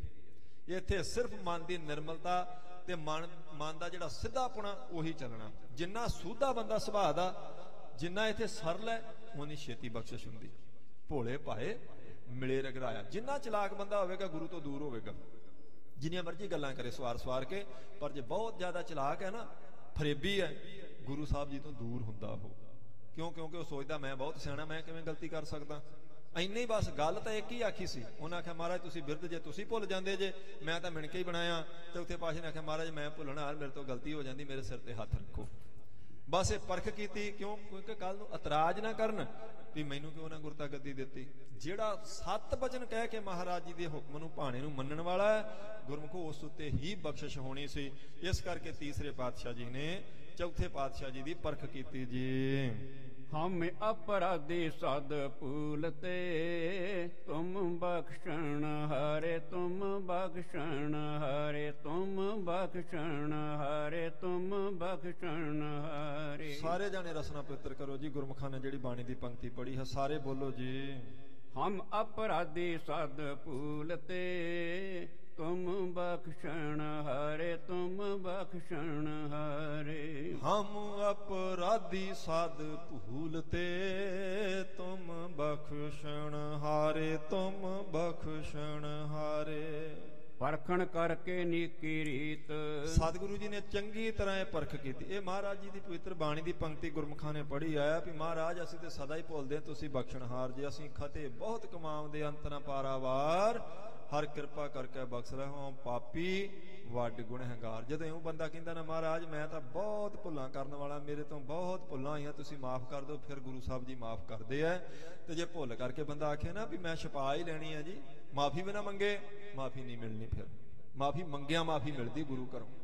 ਮਨੋਂ ਆਖੇ ਮਹਾਰਾਜ ਮੈਂ ਭੁੱਲਣ ਆ ਰਿਹਾ, ਮੈਂ ਮੇਰੇ ਕੋਲ ਬਹੁਤ ਗਲਤੀਆਂ ਹੁੰਦੀਆਂ ਸੱਚੇ ਪਾਤਸ਼ਾਹ, ਤੁਸੀਂ ਬਖਸ਼ਿੰਦ ਸਰੂਪ ਜੇ ਤੁਸੀਂ ਮੈਨੂੰ ਮਾਫ ਕਰ ਦਿਓ, ਮੈਂ ਤੁਹਾਡਾ ਹੀ ਬੱਚਾ ਤੇ ਮਾਫ ਕਰ ਦਿੰਦੇ ਮਹਾਰਾਜ। ਇਹ ਬਿਰਦ ਹੈ ਗੁਰੂ ਸਾਹਿਬ ਜੀ ਦਾ। ਇਸ ਲਈ ਪਰਖ ਕੀਤੀ ਚੌਥੇ ਪਾਤਸ਼ਾਹ ਜੀ ਦੀ ਚੰਗੀ ਤਰ੍ਹਾਂ ਜੀ। ਰਹਿ ਇਕਸਾਰ ਸੁਧ ਦ੍ਰਿੜ ਚੀਤ। ਕਹਿੰਦੇ ਨੇ ਇੱਕ ਸਾਰ ਦ੍ਰਿੜਤਾ ਨਾਲ ਚੌਥੇ ਪਾਤਸ਼ਾਹ ਜੀ ਤੀਸਰੇ ਪਾਤਸ਼ਾਹ ਜੀ ਦੀ ਸੇਵਾ 'ਚ ਰਹਿੰਦੇ ਨੇ। ਇਹ ਨਹੀਂ ਵੀ ਕਦੀ ਮਨ 'ਚ ਸ਼ਰਧਾ ਆ ਗਈ, ਕਦੀ ਮਨ ਖੁਸ਼ਕ ਹੋ ਗਿਆ, ਨਹੀਂ। ਹਰ ਵੇਲੇ ਚੌਥੇ ਪਾਤਸ਼ਾਹ ਜੀ ਦਾ ਮਨ ਤੀਸਰੇ ਪਾਤਸ਼ਾਹ ਜੀ ਦੇ ਚਰਨਾਂ ਦੇ ਪ੍ਰੇਮ ਵਿੱਚ ਭਰਿਆ ਰਹਿੰਦਾ ਜੀ। ਆਰ ਬਲਾ ਪੂਰਨ ਤਿਨ ਭਈ। ਕਹਿੰਦੇ ਨੇ ਹੁਣ ਤੀਸਰੇ ਪਾਤਸ਼ਾਹ ਜੀ ਦੀ ਜਿਹੜੀ ਹੈ ਨਾ, ਉਹਨਾਂ ਨੇ ਜਦੋਂ ਵੇਖਿਆ ਵੀ ਗੁਰਤਾ ਗੱਦੀ ਚੌਥੇ ਪਾਤਸ਼ਾਹ ਨੂੰ ਦੇਣੀ, ਪਰ ਇੱਕ ਗੱਲ ਦਾ ਉਸੇ ਵੇਲੇ ਪਤਾ ਲੱਗਾ ਇਹਨਾਂ ਦੀ ਉਮਰ ਪੂਰੀ ਹੋ ਗਈ ਹੈ। ਸ੍ਰੀ ਗੁਰ ਅਮਰ ਜਾਣ ਸਭ ਲਈ। ਜਾਣ ਲਿਆ ਗੁਰੂ ਅਮਰਦਾਸ ਸਾਹਿਬ ਜੀ ਨੇ ਕਿ ਚੌਥੇ ਪਾਤਸ਼ਾਹ ਜੀ ਦੀ ਉਮਰ ਪੂਰੀ ਹੋ ਗਈ ਹੈ। ਨਿਜ ਪੁੱਤਰੀ ਭਾਨੀ ਸੋ ਕਹਿਓ। ਤਾਂ ਹੀ ਆਖਿਆ ਸੀ ਆਪਣੀ ਪੁੱਤਰੀ ਬੀਬੀ ਭਾਨੀ ਜੀ ਨੂੰ, ਸੋਢੀ ਕੋਲ ਟਿੱਕਾ ਜੋ ਅਹਿਓ। ਆਖਿਆ ਵੀ ਪੁੱਤਰੀ ਜਿਹੜਾ ਤੇਰਾ ਪਤੀ ਹੈ ਸੋਢੀਆਂ ਦੀ ਕੋਲ ਦਾ ਟਿੱਕਾ ਸਰੂਪ ਗੁਰੂ ਰਾਮਦਾਸ ਜੀ। ਬਾਇ ਪੂਰਨ ਪ੍ਰਾਪਤ ਤਨ ਕਾਲ। ਆਖਿਆ ਪੁੱਤਰ ਇਹਦੇ ਤੇ ਸਰੀਰ ਦੀ ਉਮਰ ਪੂਰੀ ਹੋ ਗਈ ਹੈ, ਇਹ ਤੇ ਬਸ ਚੜਾਈ ਅੱਜ ਕਰ ਜਾਵੇਗਾ। ਵਿਧਵਾ ਹੋਏ ਰਹੋ ਕਿਸ ਢਾਲ। ਆਪਣੀ ਪੁੱਤਰੀ ਨੂੰ ਕਹਿ ਰਹੇ ਮਹਾਰਾਜ, ਕਹਿੰਦੇ ਜੇ ਪੁੱਤਰੀ ਹੁਣ ਤੂੰ ਵਿਧਵਾ ਹੋ ਜਾਏ, ਕਿਉਂਕਿ ਤੇਰੇ ਪਤੀ ਦੀ ਉਮਰ ਪੂਰੀ ਹੋ ਗਈ ਹੈ, ਤੇ ਕਿਸ ਦੇ ਆਸਰੇ ਰਹੇਂਗੀ ਤੂੰ। ਨਹਿ ਉਪਾਏ ਕੋ ਕਰਨੂ ਕਿਆ। ਕਿਉਂਕਿ ਹੁਣ ਜਿੰਨਾ ਮਰਜ਼ੀ ਉਪਾਅ ਕਰ ਲਈਏ ਇਹਦੀ ਉਮਰ ਪੂਰੀ ਹੋ ਗਈ ਹੈ, ਹੁਣ ਇਹ ਬਚ ਨਹੀਂ ਸਕਦਾ। ਪਿਤਾ ਕੀ ਗਿਰਾ ਸੁਣੀ ਵਿਦ ਜਾ ਹੈ। ਜਦੋਂ ਕਹਿੰਦੇ ਆਪਣੇ ਪਿਤਾ ਜੀ ਦੇ ਬਚਨ ਬੀਬੀ ਭਾਨੀ ਜੀ ਨੇ ਸੁਣੇ ਤਾਂ ਨਿਜ ਸੁਹਾਗ ਕੋ ਤਬਹਿ ਉਤਾਰੇ। ਕਹਿੰਦੇ ਆਪਣੇ ਸੁਹਾਗ ਦੀ ਨਿਸ਼ਾਨੀ ਉਸੇ ਵੇਲੇ ਉਤਾਰ ਕੇ ਤੀਸਰੇ ਪਾਤਸ਼ਾਹ ਜੀ ਦੇ ਚਰਨਾਂ ਵਿੱਚ ਰੱਖ ਦਿੱਤੀ। ਚਰਨ ਕਮਲ ਪਰ ਧਰਿਓ ਸੁਧਾਰੇ। ਕਹਿੰਦੇ ਨੇ ਮਹਾਰਾਜ ਜੀ ਦੇ ਚਰਨਾਂ ਕਮਲਾਂ ਤੇ ਰੱਖ ਕੇ ਬੀਬੀ ਭਾਨੀ ਜੀ ਨੇ ਪਿਤਾ ਸਤਿਗੁਰੂ ਜੀ ਅੱਗੇ ਹੱਥ ਜੋੜ ਕੇ ਇਦਾਂ ਆਖਿਆ, ਕਹਿਤ ਭਈ ਸੱਚ ਬਾਕ ਤੁਮਾਰਾ। ਆਖਿਆ ਮਹਾਰਾਜ ਆਪ ਜੀ ਦਾ ਬਚਨ ਤਿੰਨਾਂ ਲੋਕਾਂ 'ਚ ਸੱਚ ਹੈ। ਜੇ ਤੁਸੀਂ ਆਖਿਆ ਉਹਨੇ ਚੜਾਈ ਕਰ ਦੇਣੀ, ਇਹਦਾ ਮਤਲਬ ਠੀਕ ਉਹਦੀ ਉਮਰ ਮੁੱਕ ਚੁੱਕੀ ਮੇਰੇ ਪਤੀ ਦੀ। ਉਹੇ ਮ੍ਰਿਤ ਤਉ ਆਪ ਉਚਾਰ। ਮਹਾਰਾਜ ਆਪ ਜੀ ਨੇ ਉਜਾਰ ਦਿੱਤਾ ਤੇ ਇਹਦਾ ਮਤਲਬ ਹੈ ਵਾਕਈ ਉਹਨਾਂ ਦੀ ਅੱਜ ਮੌਤ ਹੋ ਜਾਵੇਗੀ, ਕਿਉਂਕਿ ਤੁਹਾਡਾ ਬਚਨ ਸਦਾ ਵਾਸਤੇ ਸੱਚ ਹੈ, ਮੈਨੂੰ ਇਹ ਪੱਕਾ ਪਤਾ ਹੈ। ਪੁੱਤਰੀ ਕੋ ਨਿਸ਼ਚੈ ਨਿਜ ਬਚਨ ਪਰ। ਕਹਿੰਦੇ ਜਦੋਂ ਇੰਨਾ ਨਿਸ਼ਚਾ ਆਪਣੇ ਬਚਨਾਂ ਤੇ ਦੇਖਾ ਨਾ ਆਪਣੀ ਪੁੱਤਰੀ ਦਾ ਤੀਸਰੇ ਪਾਤਸ਼ਾਹ ਜੀ ਨੇ ਵੀ ਸਾਡੇ ਬਚਨ ਤੇ ਇੰਨੀ ਇਹਨੂੰ ਸ਼ਰਧਾ ਹੈ ਵੀ ਕਹਿਣ ਲੱਗੀ ਮਹਾਰਾਜ ਜੇ ਤੁਸੀਂ ਬਚਨ ਕਰਤਾ ਇਹਦਾ ਮਤਲਬ ਵਾਕਿਆ ਚੜਾਈ ਕਰ ਜਾਣੀ, ਕੋਈ ਰੋਕ ਨਹੀਂ ਸਕਦਾ, ਉਮਰ ਮੁੱਕ ਗਈ ਹੈ। ਜੇ ਤੁਸੀਂ ਆਖ ਦਿੱਤਾ ਤਾਂ ਮੈਨੂੰ ਪੱਕਾ ਪਤਾ, ਤਾਂ ਹੀ ਮੈਂ ਸੁਹਾਗ ਦੀ ਨਿਸ਼ਾਨੀ ਲਾ ਕੇ ਰੱਖ ਦਿੱਤੀ ਹੈ ਵੀ ਤੁਹਾਡਾ ਬਚਨ ਤੇ ਸਦਾ ਸੱਚ ਹੈ। ਜਦੋਂ ਇੰਨੀ ਸ਼ਰਧਾ ਆਪਣੀ ਬੇਟੀ ਦੀ ਮਹਾਰਾਜ ਜੀ ਨੇ ਆਪਣੇ ਬਚਨ ਤੇ ਦੇਖੀ ਤਾਂ ਲੱਖ ਪ੍ਰਸੰਨ ਭਏ ਸ੍ਰੀ ਗੁਰ ਅਮਰ। ਸੱਚੇ ਪਾਤਸ਼ਾਹ ਜੀ ਬਹੁਤ ਪ੍ਰਸੰਨ ਹੋਏ ਆਪਣੀ ਪੁੱਤਰੀ ਤੇ। ਕਹਿਣ ਲੱਗੇ ਹਮ ਭਾਖਿਓ ਜੈਸੇ। ਆਖਿਆ ਪੁੱਤਰੀ ਜਿਸ ਤਰ੍ਹਾਂ ਅਸੀਂ ਬਚਨ ਕੀਤਾ ਹੈ, ਨਿਸ਼ਚੈ ਹੋਤ ਵਰਤ ਬਹੁਤ ਐਸੇ। ਨਿਸ਼ਚੈ ਕਰਕੇ ਜਾਣ ਲਾ ਵੀ ਇਦਾਂ ਹੀ ਹੋਣਾ, ਬਸ ਉਮਰ ਇਹਦੀ ਦਾ ਅੱਜ ਆਖਰੀ ਦਿਨ ਹੈ, ਉਮਰ ਮੁੱਕ ਚੁੱਕੀ ਹੈ ਇਹਦੀ। ਸੰਮਤ ਸ਼ਤ ਦਵਾਦਸ ਬੈ ਸਾਰੇ। ਪਰ ਕਹਿੰਦੇ ਸਾਡੀ ਜਿਹੜੀ ਉਮਰ ਹੈ 112 ਸਾਲ ਦੀ ਸਾਰੀ ਹੈ। ਬੈ ਸਾਰੀ ਉਮਰ ਜਿਹੜੀ ਹੈ 112 ਸਾਲ ਦੀ ਹੈ। ਖਸ਼ਟ ਬਰਸ ਅਬ ਰਹੀ ਹਮਾਰੀ। ਉਸ ਵਿੱਚੋਂ ਸਾਡੀ 6 ਸਾਲ ਉਮਰ ਤੇ ਕੁਝ ਉੱਪਰ 6 ਸਾਲਾਂ ਤੋਂ ਕੁਝ ਮਹੀਨੇ ਉੱਪਰ ਬਚਦੀ ਹੈ। ਸੋ ਹਮ ਦੇਹ ਤਿਨਹੁ ਕੇ ਤਾਈ। ਆਖਿਆ ਪੁੱਤਰੀ ਫਿਕਰ ਨਾ ਕਰ, ਇਹ ਤਕਰੀਬਨ ਪੌਣੇ 7 ਸਾਲ ਦੀ ਉਮਰ ਜਿਹੜੀ ਸਾਡੀ ਬਚਦੀ ਹੁਣ ਅਸੀਂ ਤੇਰੇ ਪਤੀ ਨੂੰ ਦੇਵਾਂਗੇ। ਲਿਹੋ ਸੁਹਾਗ ਆਪਣੋ ਸੁਖ ਪਾਈ। ਤੇ ਕੋਈ ਗੱਲ ਨਹੀਂ, ਤੇਰਾ ਸੁਹਾਗ ਇਹਨੂੰ ਅੱਜ ਕੁਝ ਨਹੀਂ ਹੋਵੇਗਾ, ਤੂੰ ਸੁਖ ਪ੍ਰਾਪਤ ਕਰ, ਤੂੰ ਇੰਨੀ ਸ਼ਰਧਾ ਰੱਖੀ ਹੈ। ਐਮ ਕਹਿ ਆਰ ਬਲਾ ਨਿਜ ਸ਼ੇਸ਼। ਕਹਿੰਦੇ ਆਪਣੀ ਰਹਿੰਦੀ ਉਮਰ ਇਉਂ ਕਹਿ ਕੇ ਤੀਸਰੇ ਪਾਤਸ਼ਾਹ ਜੀ ਨੇ ਚੌਥੇ ਪਾਤਸ਼ਾਹ ਜੀ ਨੂੰ ਦੇ ਦਿੱਤੀ ਸੀ। ਉੱਤਮ ਗੁਰਤਾ ਜਗਤ ਅਸ਼ੇਸ਼। ਤੇ ਕੱਲੀ ਉਮਰ ਨਹੀਂ ਦਿੱਤੀ, ਸਭ ਤੋਂ ਉੱਤਮ ਪਦਵੀ ਜਿਹੜੀ ਸੰਸਾਰ ਤੇ ਗੁਰਤਾ ਗੱਦੀ ਦੀ, ਉਸ ਉੱਪਰ ਵੀ ਚੌਥੇ ਪਾਤਸ਼ਾਹ ਜੀ ਨੂੰ ਬਿਠਾਇਆ। ਸੋਢੀ ਕੁਲ ਭੂਖਣ ਕੋ ਦੀਨ। ਕਹਿੰਦੇ ਸੋਢੀਆਂ ਦੀ ਕੁਲ ਦੇ ਗਹਿਣਾ ਸਰੂਪ ਸਤਿਗੁਰੂ ਗੁਰੂ ਰਾਮਦਾਸ ਸਾਹਿਬ ਜੀ ਨੂੰ ਸਭ ਬਖਸ਼ਾਂ, ਉਹਨਾਂ ਦੀ ਉਮਰ ਦਿੱਤੀ, ਫਿਰ ਗੁਰਤਾ ਦੀ ਵਡਿਆਈ ਦਿੱਤੀ, ਤਿੰਨਾਂ ਲੋਕਾਂ ਦਾ ਛਤਰ ਦਿੱਤਾ, ਸਾਰੇ ਸੰਸਾਰ ਦੀ ਵਿਭੂਤੀ ਚੌਥੇ ਪਾਤਸ਼ਾਹ ਜੀ ਦੇ ਚਰਨਾਂ 'ਚ ਰੱਖ ਦਿੱਤੀ ਤੀਸਰੇ ਪਾਤਸ਼ਾਹ ਜੀ ਨੇ। ਸਗਲ ਅਧੀਨ ਤੀਨੋਂ ਕੇ ਕੀਨਸ, ਕਹਿੰਦੇ ਤਿੰਨੇ ਲੋਕ ਚੌਥੇ ਪਾਤਸ਼ਾਹ ਜੀ ਦੇ ਅਧੀਨ ਕਰ ਦਿੱਤੇ ਤੀਸਰੇ ਪਾਤਸ਼ਾਹ ਜੀ ਨੇ। ਤਖਤ ਬਿਠਾਏ ਸੁਤ ਹਰਿਦਾਸ, ਕਹਿੰਦੇ ਨੇ ਬਾਬਾ ਹਰਦਾਸ ਜੀ ਦੇ ਸਪੁੱਤਰ ਗੁਰੂ ਰਾਮਦਾਸ ਸੱਚੇ ਪਾਤਸ਼ਾਹ ਜੀ ਨੂੰ ਗੁਰਤਾ ਗੱਦੀ ਦੇ ਤਖਤ ਉੱਤੇ ਬਿਠਾਇਆ ਤੀਸਰੇ ਪਾਤਸ਼ਾਹ ਜੀ ਨੇ। ਕਹਿ ਕਰ ਸਭ ਮਹਿ ਕੀਨ ਪ੍ਰਕਾਸ਼, ਕਹਿੰਦੇ ਸਾਰਿਆਂ ਵਿੱਚ ਕਹਿ ਕੇ ਆਪਣਾ ਵਚਨ ਪ੍ਰਕਾਸ਼ ਕਰਕੇ ਵੀ ਅਸੀਂ ਇਹਨਾਂ ਨੂੰ ਆਪਣੀ ਥਾਂ ਤੇ ਬਿਠਾਉਣ ਲੱਗੇ ਹਾਂ। ਚਰਨ ਬੈਕੁੰਠ ਆਪ ਕੋ ਚਹਿਓ, ਆਪ ਸੱਚੇ ਪਾਤਸ਼ਾਹ ਜੀ ਨੇ ਬੈਕੁੰਠ ਜਾਣ ਦਾ ਮਨ ਬਣਾਇਆ, ਸੱਚਖੰਡ ਜਾਣ ਦਾ। ਉਤਰੀ ਨਿਕਟ ਦੇਖ ਕਹਿ ਕਹਿਓ, ਕਹਿੰਦੇ ਜਦੋਂ ਮਹਾਰਾਜ ਜੀ ਨੇ ਇਹ ਕੌਤਕ ਕੀਤਾ ਨਾ ਜੀ, ਤੇ ਬੀਬੀ ਭਾਨੀ ਜੀ ਨੇ ਉਸ ਵੇਲੇ ਏਦਾਂ ਬਚਨ ਕੀਤਾ ਸੀ। ਸਭ ਸ਼ਰਧਾ ਤੇ ਔਰ ਅਧਿਕਾਈ, ਬਹੁਤ ਸ਼ਰਧਾ ਦੇ ਨਾਲ ਬੀਬੀ ਭਾਨੀ ਜੀ ਨੇ ਆਪਣੇ ਪਿਤਾ ਸਤਿਗੁਰੂ ਗੁਰੂ ਅਮਰਦਾਸ ਸਾਹਿਬ ਜੀ ਨੂੰ ਏਦਾਂ ਬੇਨਤੀ ਕੀਤੀ। ਜਾ ਚਲਿਓ ਹਮ ਤੇ ਮਨ ਭਾਈ, ਮਹਾਰਾਜ ਜੀ ਨੇ ਆਖਿਆ ਸੀ ਪੁੱਤਰੀ ਤੂੰ ਬਹੁਤ ਸੇਵਾ ਕੀਤੀ, ਤੇਰੇ ਪਤੀ ਨੇ ਬਹੁਤ ਸੇਵਾ ਕੀਤੀ, ਅਸੀਂ ਉਹਨਾਂ ਤੇ ਪ੍ਰਸੰਨ ਹਾਂ, ਤੈਨੂੰ ਕੁਝ ਚਾਹੀਦਾ ਤੇ ਤੂੰ ਵੀ ਮੰਗ ਲੈ।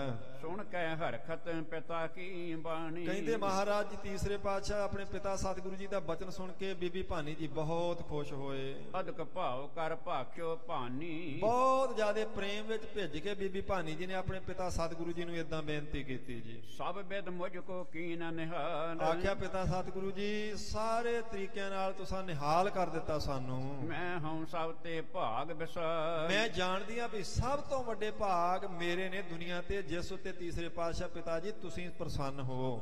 ਇਸਕੇ ਪਿਤਾ ਤੁਮ ਪੁਨਹ ਪ੍ਰਸੰਨ, ਮਹਾਰਾਜ ਇੱਕ ਤੇ ਤੁਸੀਂ ਸਤਿਗੁਰੂ ਜੀ, ਦੂਜਾ ਮੇਰੇ ਪਿਤਾ ਜੀ, ਤੇ ਤੀਜਾ ਤੁਸੀਂ ਮੇਰੇ ਤੇ ਖੁਸ਼ ਹੋ ਗਏ। ਹੋਰ ਮੈਨੂੰ ਕੀ ਚਾਹੀਦਾ? ਸਭ ਦੁਨੀਆ ਦੀਆਂ ਖੁਸ਼ੀਆਂ ਤੁਸੀਂ ਮੇਰੀ ਝੋਲੀ 'ਚ ਪਾ ਦਿੱਤੀਆਂ ਹਨ। ਦਈ ਵਡਾਈ ਮੈਂ ਬੜ ਧਨ, ਇੰਨੀ ਵੱਡੀ ਵਡਿਆਈ ਸਾਨੂੰ ਦੇ ਦਿੱਤੀ, ਤੁਸੀਂ ਮੇਰੇ ਪਤੀ ਨੂੰ ਸਿੰਘਾਸਨ ਤੇ ਬਿਠਾ ਦਿੱਤਾ, ਮੈਂ ਤਾਂ ਧਨ ਹੋ ਗਈ ਹਾਂ। ਜੇ ਅਬ ਵਰ ਦੇਵਨ ਕੋ ਭਖ, ਫਿਰ ਵੀ ਤੀਸਰੇ ਪਾਤਸ਼ਾਹ ਨੇ ਆਖਿਆ ਨਹੀਂ ਪੁੱਤਰੀ ਕੁਝ ਮੰਗ, ਤੈਨੂੰ ਵੀ ਅਸੀਂ ਕੁਝ ਦੇਣਾ ਚਾਹੁੰਦੇ ਆ। ਜਿਵੇਂ ਅਸੀਂ ਇਹਨੂੰ ਨਿਹਾਲ ਕੀਤਾ ਨਾ ਤੈਨੂੰ। ਫਿਰ ਆਪਣੇ ਪਿਤਾ ਜੀ ਦੇ ਵਾਰ-ਵਾਰ ਕਹਿਣ ਤੇ ਬੀਬੀ ਭਾਨੀ ਜੀ ਨੇ ਆਖਿਆ ਠੀਕ ਹੈ ਮਹਾਰਾਜ, ਜੇ ਆਪ ਜੀ ਕਿਰਪਾ ਦੇ ਘਰ ਚ ਆਣ ਕੇ ਕੁਝ ਦੇਣਾ ਚਾਹੁੰਦੇ ਹੋ ਤਾਂ। ਜਾਂ ਤੇ ਮੈਂ ਜਾਜਤ ਚਿਤ ਕੰਖ, ਇਸ ਕਰਕੇ ਮਹਾਰਾਜ ਮੈਂ ਮੰਗਣ ਲੱਗੀ ਆ, ਕਿਉਂਕਿ ਆਪ ਜੀ ਵਾਰ-ਵਾਰ ਕਹਿੰਦੇ ਪਏ ਹੋ। ਇੱਕ ਚਿੰਤਾ ਅਤਸ਼ੈ ਬਿਰਧ ਹੈ, ਹਾਂ ਇੱਕ ਮਨ ਵਿੱਚ ਕਦੇ-ਕਦੇ ਸੋਚ ਆਉਂਦੀ ਹੈ ਜੀ। ਸੋ ਅਬਰਾਬਰ ਦੇਹੋ ਮਿਟਾਏ, ਮਹਾਰਾਜ ਉਹ ਵੀ ਕਿਰਪਾ ਕਰਕੇ ਫਿਰ ਤੁਸੀਂ ਮੇਟ ਹੀ ਦਿਓ ਜੀ। ਸ਼੍ਰੀ ਨਾਨਕ ਤੇ ਸ਼੍ਰੀ ਗੁਰ ਅੰਗਦ, ਧੰਨ ਗੁਰੂ ਨਾਨਕ ਦੇਵ ਸੱਚੇ ਪਾਤਸ਼ਾਹ ਜੀ ਤੋਂ ਇਹ ਗੁਰਤਾ ਗੱਦੀ ਦੀ ਵਡਿਆਈ ਧੰਨ ਗੁਰੂ ਅੰਗਦ ਦੇਵ ਮਹਾਰਾਜ ਜੀ ਨੂੰ ਪ੍ਰਾਪਤ ਹੋਈ ਸੀ। ਹੁਣ ਤੁਮ ਲੀਨਸ ਗੁਰਤਾ ਸੰਪਦ, ਤੇ ਗੁਰੂ ਅੰਗਦ ਦੇਵ ਸੱਚੇ ਪਾਤਸ਼ਾਹ ਜੀ ਨੂੰ ਪ੍ਰਸੰਨ ਕਰਕੇ ਆਪ ਜੀ ਨੇ ਇਹ ਵੱਡੀ ਵਡਿਆਈ ਲਈ ਪਿਤਾ ਸਤਿਗੁਰੂ ਜੀ। ਅਬ ਦੀਨਸ ਮੁਝ ਘਰ ਵਡਿਆਈ, ਤੇ ਹੁਣ ਤੁਸੀਂ ਮੇਰੇ ਘਰ ਇਹ ਸਭ ਤੋਂ ਵੱਡੀ ਵਡਿਆਈ ਦੇ ਦਿੱਤੀ ਹੈ ਮਹਾਰਾਜ ਜੀ। ਸੋ ਤਬ ਪਾਰ ਕੇ ਘਰ ਨਹਿ ਜਾਈ, ਤੇ ਹੁਣ ਮੈਂ ਚਾਹੁੰਦੀ ਆ ਵੀ ਇਹ ਸੋਢੀਆਂ ਦੀ ਕੋਲ ਵਿੱਚੋਂ ਅੱਗੇ ਨਾ ਜਾਵੇ। ਬਸ ਜੇ ਮਹਾਰਾਜ ਆਪ ਜੀ ਕਿਰਪਾ ਦੇ ਘਰ ਚ ਆਏ ਜੇ ਤੇ ਫਿਰ ਇਹ ਵੀ ਮੈਨੂੰ ਬਚਨ ਕਰਕੇ ਨਿਹਾਲ ਕਰ ਦਿਓ ਜੀ। ਸੋਢੀ ਬੰਸ ਬਖੈ ਸੋ ਪ੍ਰਕਾਸ਼ ਹੈ, ਮਹਾਰਾਜ ਇਹ ਗੁਰਤਾ ਗੱਦੀ ਹੁਣ ਸੋਢੀਆਂ ਦੀ ਬੰਸ ਵਿੱਚ ਹੀ ਪ੍ਰਕਾਸ਼ ਦੀ ਰਹੇ ਸਦਾ ਵਾਸਤੇ। ਸੁਨੋ ਪਿਤਾ ਜੀ ਇਹ ਮਮ ਆਛ ਹੈ, ਮਹਾਰਾਜ ਆਪ ਜੀ ਨੇ ਜੇ ਬਚਨ ਕੀਤਾ ਤੇ ਪਿਤਾ ਸਤਿਗੁਰੂ ਜੀ ਫਿਰ ਮੇਰੇ ਮਨ ਦੀ ਇਹ ਇੱਛਾ ਵੀ ਪੂਰੀ ਕਰ ਦਿਓ। ਸੁਨ ਸ਼ਰਧਾਲ ਸੁਤਾ ਕੇ ਬੈਨ, ਕਹਿੰਦੇ ਨੇ ਆਪਣੀ ਪੁੱਤਰੀ ਦੇ ਸ਼ਰਧਾ ਵਿੱਚ ਭਿੱਜੇ ਹੋਏ ਜਦੋਂ ਇਹ ਬਚਨ ਤੀਸਰੇ ਪਾਤਸ਼ਾਹ ਜੀ ਨੇ ਸੁਣੇ ਤਾਂ ਕਰੁਣਾ ਰਸ ਤੇ ਪੂਰਨ ਨੈਣ, ਮਹਾਰਾਜ ਸੱਚੇ ਪਾਤਸ਼ਾਹ ਜੀ ਦੇ ਨੇਤਰ ਕਿਰਪਾ ਦੇ ਰਸ ਨਾਲ ਭਰ ਗਏ ਉਸ ਵੇਲੇ ਜੀ। ਸ੍ਰੀ ਮੁਖ ਤੇ ਬਰ ਬਾਕ ਬਖਾਨ, ਕਹਿੰਦੇ ਆਪਣੇ ਪਵਿੱਤਰ ਮੁਖ ਤੋਂ ਸ੍ਰੇਸ਼ਟ ਬਚਨ ਤੀਸਰੇ ਪਾਤਸ਼ਾਹ ਜੀ ਨੇ ਏਦਾਂ ਕੀਤਾ। ਤਾਵ ਸੁਤ ਪੌਤਰਨ ਪਤ ਮਤਵਨ, ਆਖਿਆ ਤਾਵ ਸੁਤ ਪੌਤਰਨ ਪਤ, ਤੇਰੇ ਪਤੀ ਗੁਰੂ ਹੋਣਗੇ ਪੁੱਤਰੀ, ਤੇਰੇ ਪੋਤਰੇ ਗੁਰੂ ਹੋਣਗੇ, ਤੇਰੇ ਪਰਪੋਤਰੇ ਗੁਰੂ ਹੋਣਗੇ, ਤੂੰ ਫਿਕਰ ਨਾ ਕਰ, ਤੇਰੇ ਖਾਨਦਾਨ ਵਿੱਚ ਹੀ ਇਹ ਰਹੇਗੀ ਸਾਰੀ ਵਡਿਆਈ। ਜਗਤ ਵਿਖੇ ਬਿਦਤ ਹੈ ਗੁਰ ਪੂਰੇ, ਆਖਿਆ ਪੂਰੇ ਗੁਰੂ ਹੋ ਕੇ ਜਗਤ ਵਿੱਚ ਪ੍ਰਗਟ ਹੋਣਗੇ ਤੇਰੇ ਪਤੀ, ਤੇਰੇ ਪੁੱਤਰ, ਤੇਰੇ ਪੋਤਰੇ। ਤੋਹੇ ਮਨੋਰਥ ਹੋਏ ਜਰੂਰੇ, ਇਹ ਤੇਰੇ ਮਨ ਦਾ ਮਨੋਰਥ ਵੀ ਜਾ ਅਸੀਂ ਪੂਰਾ ਕਰ ਦਿੱਤਾ, ਇਹ ਵੀ ਜ਼ਰੂਰ ਪੂਰਾ ਹੋਵੇਗਾ। ਇਮ ਕਹਿ ਆਪ ਬੈਕੁੰਠ ਸਿਧਾਰੇ, ਇਉਂ ਬਚਨ ਕਰਕੇ ਧੰਨ ਗੁਰੂ ਅਮਰਦਾਸ ਸੱਚੇ ਪਾਤਸ਼ਾਹ ਜੀ ਆਪ ਸੱਚਖੰਡ ਚਲੇ ਗਏ ਸਨ। ਰਾਮਦਾਸ ਗੁਰ ਭਏ ਜਗ ਸਾਰੇ, ਧੰਨ ਗੁਰੂ ਰਾਮਦਾਸ ਸੱਚੇ ਪਾਤਸ਼ਾਹ ਜੀ ਨੂੰ ਗੁਰਤਾ ਗੱਦੀ ਦੀ ਵਡਿਆਈ ਦਿੱਤੀ ਤੇ ਸਾਰੇ ਜਗਤ ਵਿੱਚ ਇਹ ਪ੍ਰਗਟ ਦੱਸ ਦਿੱਤਾ ਸੀ ਕਿ ਸਾਡਾ ਹੀ ਸਰੂਪ ਨੇ ਗੁਰੂ ਰਾਮਦਾਸ ਮਹਾਰਾਜ ਸੱਚੇ ਪਾਤਸ਼ਾਹ ਜੀ। ਤੇ ਆਖਿਆ ਵੀ ਸੀ ਮਹਾਰਾਜ ਜੀ ਨੇ ਮੁਖ ਤੋਂ, ਆਪਾਂ ਸੁਣ ਚੁੱਕੇ ਹਾਂ ਪਹਿਲਾਂ ਵੀ ਆਖਿਆ ਸੀ ਵੀ ਇਹ ਗੁਰੂ ਨਾਨਕ ਦੇਵ ਮਹਾਰਾਜ ਜੀ ਦੀ ਜੋਤ ਇਹਨਾਂ 'ਚ ਹੁਣ ਪ੍ਰਕਾਸ਼ ਰਹੀ ਹੈ। ਜੋ ਗੁਰੂ ਅੰਗਦ ਦੇਵ ਸਾਹਿਬ ਜੀ ਵਿੱਚ ਸੀ ਉਹਨਾਂ ਨੇ ਸਾਡੇ ਤੇ ਕਿਰਪਾ ਕੀਤੀ, ਅਸੀਂ ਉਹ ਕਿਰਪਾ ਉਹਨਾਂ ਤੇ ਕਰ ਦਿੱਤੀ। ਔਰ ਜਿਹੜਾ ਵੀ ਸਾਡੀ ਖੁਸ਼ੀ ਲੈਣੀ ਚਾਹੁੰਦਾ ਉਹ ਉੱਠ ਕੇ ਇਹਨਾਂ ਨੂੰ ਮੱਥਾ ਟੇਕੇ ਔਰ ਪਰਮੇਸ਼ਰ ਸਰੂਪ ਜਾਣ ਕੇ ਚੇਤੇ। ਔਰ ਬਾਬੇ ਮੋਹਰੀ ਨੂੰ ਪੁੱਛਿਆ ਵੀ ਸੀ, ਜਦੋਂ ਬਾਬੇ ਮੋਹਰ ਨੇ ਮਨਾ ਕਰਤਾ ਮੈਂ ਨਹੀਂ ਮੱਥਾ ਟੇਕਣਾ ਜੀ, ਮੈਂ ਗੁਰੂ ਬਣਨਾ ਸੀ, ਤੁਸੀਂ ਇਹਨਾਂ ਨੂੰ ਦੇ ਦਿੱਤੀ ਇਹ ਸਾਰੀ ਵਡਿਆਈ, ਤਾਂ ਮੈਂ ਕਿਉਂ ਮੱਥਾ ਟੇਕਾਂ। ਤੀਸਰੇ ਪਾਤਸ਼ਾਹ ਜੀ ਨੇ ਆਪਣੇ ਛੋਟੇ ਪੁੱਤਰ ਨੂੰ ਆਖਿਆ, ਬਾਬਾ ਮੋਹਰੀ ਜੀ ਨੂੰ, ਭਾਈ ਤੂੰ ਕੀ ਚਾਹੁੰਦਾ, ਇਹਦੇ ਵਾਲੇ ਖਿਆਲ ਨੇ ਤੇਰੇ ਜਾਂ ਸਿੱਖੀ ਰਹਿਣਾ ਚਾਹੁੰਦਾ ਕਿ ਗੁਰੂ ਬਣਨ ਦਾ ਖਿਆਲ। ਉਹਨੇ ਆਖਿਆ ਨਹੀਂ ਮਹਾਰਾਜ ਮੈਂ ਤਾਂ ਸਿੱਖੀ ਚਾਹੁੰਦਾ ਜੀ, ਮੈਂ ਨਹੀਂ ਗੁਰੂ ਬਣਨਾ। ਤੇ ਮਹਾਰਾਜ ਨੇ ਆਖਿਆ ਸਾਡੇ ਕਰਕੇ ਆਖੀ ਜਾਣਾ ਕਿ ਜੇ ਬਾਅਦ ਵਿੱਚ ਵੀ ਇਹੀ ਭਾਵਨਾ ਰੱਖੇਗਾ, ਕਿਸ ਨਜ਼ਰ ਨਾਲ ਦੇਖੇਗਾ। ਉਹਨੇ ਆਖਿਆ ਸੀ ਮਹਾਰਾਜ ਜਿਸ ਨਜ਼ਰ ਨਾਲ ਮੈਂ ਗੁਰੂ ਨਾਨਕ ਪਾਤਸ਼ਾਹ ਜੀ ਨੂੰ ਦੇਖਦਾ ਨਾ, ਜਿਸ ਨਜ਼ਰ ਨਾਲ ਮੈਂ ਗੁਰੂ ਅੰਗਦ ਦੇਵ ਸਾਹਿਬ ਜੀ ਨੂੰ ਦੇਖਦਾ, ਜਿਸ ਨਜ਼ਰ ਨਾਲ ਸਾਰੀ ਉਮਰ ਮੈਂ ਆਪ ਜੀ ਨੂੰ ਦੇਖਿਆ, ਉਸੇ ਨਜ਼ਰ ਨਾਲ ਹੀ ਮੈਂ ਚੌਥੇ ਪਾਤਸ਼ਾਹ ਜੀ ਨੂੰ ਦੇਖਾਂਗਾ, ਇਹ ਮੈਂ ਤੁਹਾਡੇ ਸਾਹਮਣੇ ਵਾਅਦਾ ਕਰਦਾ। ਬਾਬਾ ਮੋਹਰੀ ਜੀ ਨੇ ਆਖਿਆ ਸੀ ਤਾਂ ਤੀਸਰੇ ਪਾਤਸ਼ਾਹ ਜੀ ਨੇ ਪ੍ਰਸੰਨ ਹੋ ਕੇ ਆਖਿਆ ਸੀ, ਪੁੱਤਰ ਸਾਰੀਆਂ ਖੁਸ਼ੀਆਂ ਫਿਰ ਤੂੰ ਸਾਡੀਆਂ ਲੈ ਲਈਆਂ ਨੇ, ਤੈਨੂੰ ਅਸੀਂ ਆਪਣੇ ਸਰੂਪ 'ਚ ਭੇਦ ਕਰ ਲਿਆ, ਤੇਰੀਆਂ ਕੁਲਾਂ ਤਾਰ ਦਿੱਤੀਆਂ। ਤੇ ਆਖਿਆ ਮਹਾਰਾਜ ਕੁਲ ਤਾਂ ਉਦੋਂ ਤਰਦੀ ਪਹਿਲਾਂ ਬੰਦਾ ਆਪ ਤਾਂ ਤਰ ਜਾਵੇ, ਲੇਖੇ ਤੋਂ ਛੁੱਟੇ ਤੇ ਫੇਰ ਹੀ ਆਸ ਕਰੇ ਕੁਲ ਵੀ ਤਰ ਜੇਗੀ। ਮਹਾਰਾਜ ਤੀਸਰੇ ਪਾਤਸ਼ਾਹ ਨੇ ਆਖਿਆ ਤੇਰਾ ਲੇਖਾ ਖਤਮ ਕਰ ਦਿੱਤਾ ਬੱਚਿਆ ਅਸੀਂ, ਤੈਨੂੰ ਕੋਈ ਲੇਖਾ ਨਹੀਂ ਦੇਣਾ ਪਵੇਗਾ। ਜਿਹੜਾ ਗੁਰੂ ਦੇ ਦੱਸੇ ਬਚਨ ਦੇ ਵਿੱਚ ਰਹੇਗਾ ਤੇਰੀ ਕੁਲ ਚੋਂ, ਉਹ ਸਾਰੀ ਤੇਰੀ ਕੁਲ ਚੋਂ ਜ਼ਰੂਰ ਤਰੇਗਾ। ਇਹ ਮਹਾਰਾਜ ਸੱਚੇ ਪਾਤਸ਼ਾਹ ਜੀ ਨੇ ਬੇਅੰਤ ਵਡਿਆਈਆਂ ਜਿਹੜੇ ਆਗਿਆ ਵਿੱਚ ਰਹਿਣ ਵਾਲੇ ਸਨ ਉਹਨਾਂ ਨੂੰ ਦਿੱਤੀਆਂ। ਆਪਣੀ ਜਗ੍ਹਾ ਤੇ ਚੌਥੇ ਪਾਤਸ਼ਾਹ ਜੀ ਨੂੰ ਸੁਭਾਏਮਾਨ ਕਰਕੇ ਜਗਤ ਗੁਰੂ ਪ੍ਰਗਟ ਕਰ ਦਿੱਤਾ ਤੀਸਰੇ ਪਾਤਸ਼ਾਹ ਜੀ ਨੇ। ਬਹੁ ਸਿੱਖਣ ਕੋ ਦੇ ਉਪਦੇਸ਼, ਬਹੁਤ ਵੱਡੀ ਗਿਣਤੀ ਵਿੱਚ ਸਿੱਖਾਂ ਨੂੰ ਮਹਾਰਾਜ ਜੀ ਨੇ ਭਲੇ ਦਾ ਉਪਦੇਸ਼ ਦਿੱਤਾ। ਕਿੰਨੇ ਲੋਕਾਂ ਦਾ ਮਹਾਰਾਜ ਜੀ ਨੇ ਭਲਾ ਕੀਤਾ, ਗਿਣਤੀ ਕਰਕੇ ਨਹੀਂ ਸਾਧ ਸੰਗਤ ਜੀ ਆਪਾਂ ਦੱਸ ਸਕਦੇ, ਕਿਉਂਕਿ ਬਾਹਰੀ ਸਰੂਪ 'ਚ ਹੋਏ ਕੌਤਕ ਦੀ ਗਿਣਤੀ ਕਰਕੇ ਦੱਸੀ ਜਾ ਸਕਦੀ ਹੈ। ਗੁਰੂ ਉਸ ਸ਼ਕਤੀ ਦਾ ਨਾਮ ਹੈ ਸਾਧ ਸੰਗਤ ਜੀ, ਜਿਸ ਨੂੰ ਕਲਪਨਾ ਕਰਕੇ ਵੀ ਆਪਾਂ ਆਪਣੀ ਮਿਣਤੀ 'ਚ ਨਹੀਂ ਲਿਆ ਸਕਦੇ। ਗੁਰੂ ਉਹ ਤਾਕਤ ਹੈ, ਕਿੰਨੇ ਜੀਵਾਂ ਦਾ ਗੁਪਤ ਰੂਪ ਵਿੱਚ ਵੀ ਮਹਾਰਾਜ ਜੀ ਨੇ ਭਲਾ ਕਰ ਦਿੱਤਾ, ਇਹ ਕੋਈ ਗਿਣਤੀ ਨਹੀਂ ਕਰਕੇ ਦੱਸ ਸਕਦਾ। ਇਸ ਕਰਕੇ ਬਹੁਤ ਵੱਡੀ ਗਿਣਤੀ ਵਿੱਚ ਸੱਚੇ ਪਾਤਸ਼ਾਹ ਜੀ ਨੇ ਭਲੇ ਦਾ ਉਪਦੇਸ਼ ਦਿੱਤਾ ਜੀ। ਕਰੇ ਮੁਕਤ ਹੱਥ ਬੰਦ ਕਲੇਸ਼, ਕਹਿੰਦੇ ਮੁਕਤ ਕਰ ਦਿੱਤੇ, ਸਾਰੇ ਕਲੇਸ਼ ਖਤਮ ਕਰ ਦਿੱਤੇ, ਸਾਰੇ ਬੰਧਨ ਆਪਣੇ ਸਿੱਖਾਂ ਦੇ ਤੀਸਰੇ ਪਾਤਸ਼ਾਹ ਜੀ ਨੇ ਤੋੜ ਦਿੱਤੇ। ਇੱਥੇ ਸਮਾਂ ਸਾਧ ਸੰਗਤ ਜੀ ਸੰਪੂਰਨ ਹੋਇਆ, ਪ੍ਰਸੰਗ ਵੀ ਸੰਪੂਰਨ ਹੋਇਆ। ਕੱਲ ਨੂੰ ਇੱਥੋਂ ਹੀ ਅੱਗੇ ਆਪਾਂ ਸੱਚੇ ਪਾਤਸ਼ਾਹ ਜੀ ਦੇ ਪਾਵਨ ਪਵਿੱਤਰ ਜੀਵਨ ਦੀ ਕਥਾ ਵਿਚਾਰਾਂਗੇ।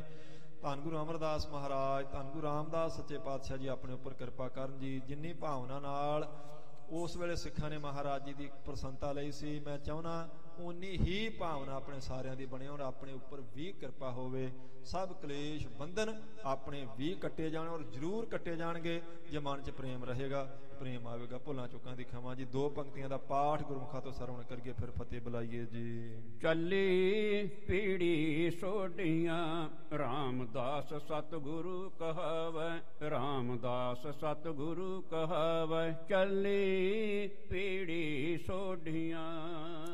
ਸੋ ਸੋਢੀਆਂ ਦੀ ਕੋਲ ਦੀ ਸਾਧ ਸੰਗਤ ਜੀ ਪੀੜੀ ਧੰਨ ਗੁਰੂ ਰਾਮਦਾਸ ਸੱਚੇ ਪਾਤਸ਼ਾਹ ਜੀ, ਉਹਦੇ ਚੋਂ ਜਿਹੜੇ ਸਭ ਤੋਂ ਪਹਿਲਾਂ ਸਤਿਗੁਰੂ ਅਖਵਾਏ, ਐਸੇ ਮਹਾਨ ਸਤਿਗੁਰੂ ਜੀ ਦਾ ਪਾਵਨ ਪਵਿੱਤਰ ਜੀਵਨ ਆਪਾਂ ਕੱਲ ਨੂੰ ਇੱਥੋਂ ਪ੍ਰਾਰੰਭ ਕਰਾਂਗੇ ਜੀ। ਭੁੱਲਾਂ ਚੁੱਕਾਂ ਦੀ ਖਿਮਾ, ਲੇਖਕ ਅਤੇ ਹਨ ਛੁੱਟੀ ਗਏ ਖਨ ਖਨ ਭੂਲਣਹਾਰ, ਬਖਸ਼ਣਹਾਰ ਬਖਸ਼ ਲੈ, ਨਾਨਕ ਪਾਰਿ ਉਤਾਰ। ਵਾਹਿਗੁਰੂ ਜੀ ਕਾ ਖਾਲਸਾ, ਵਾਹਿਗੁਰੂ ਜੀ ਕੀ ਫਤਿਹ।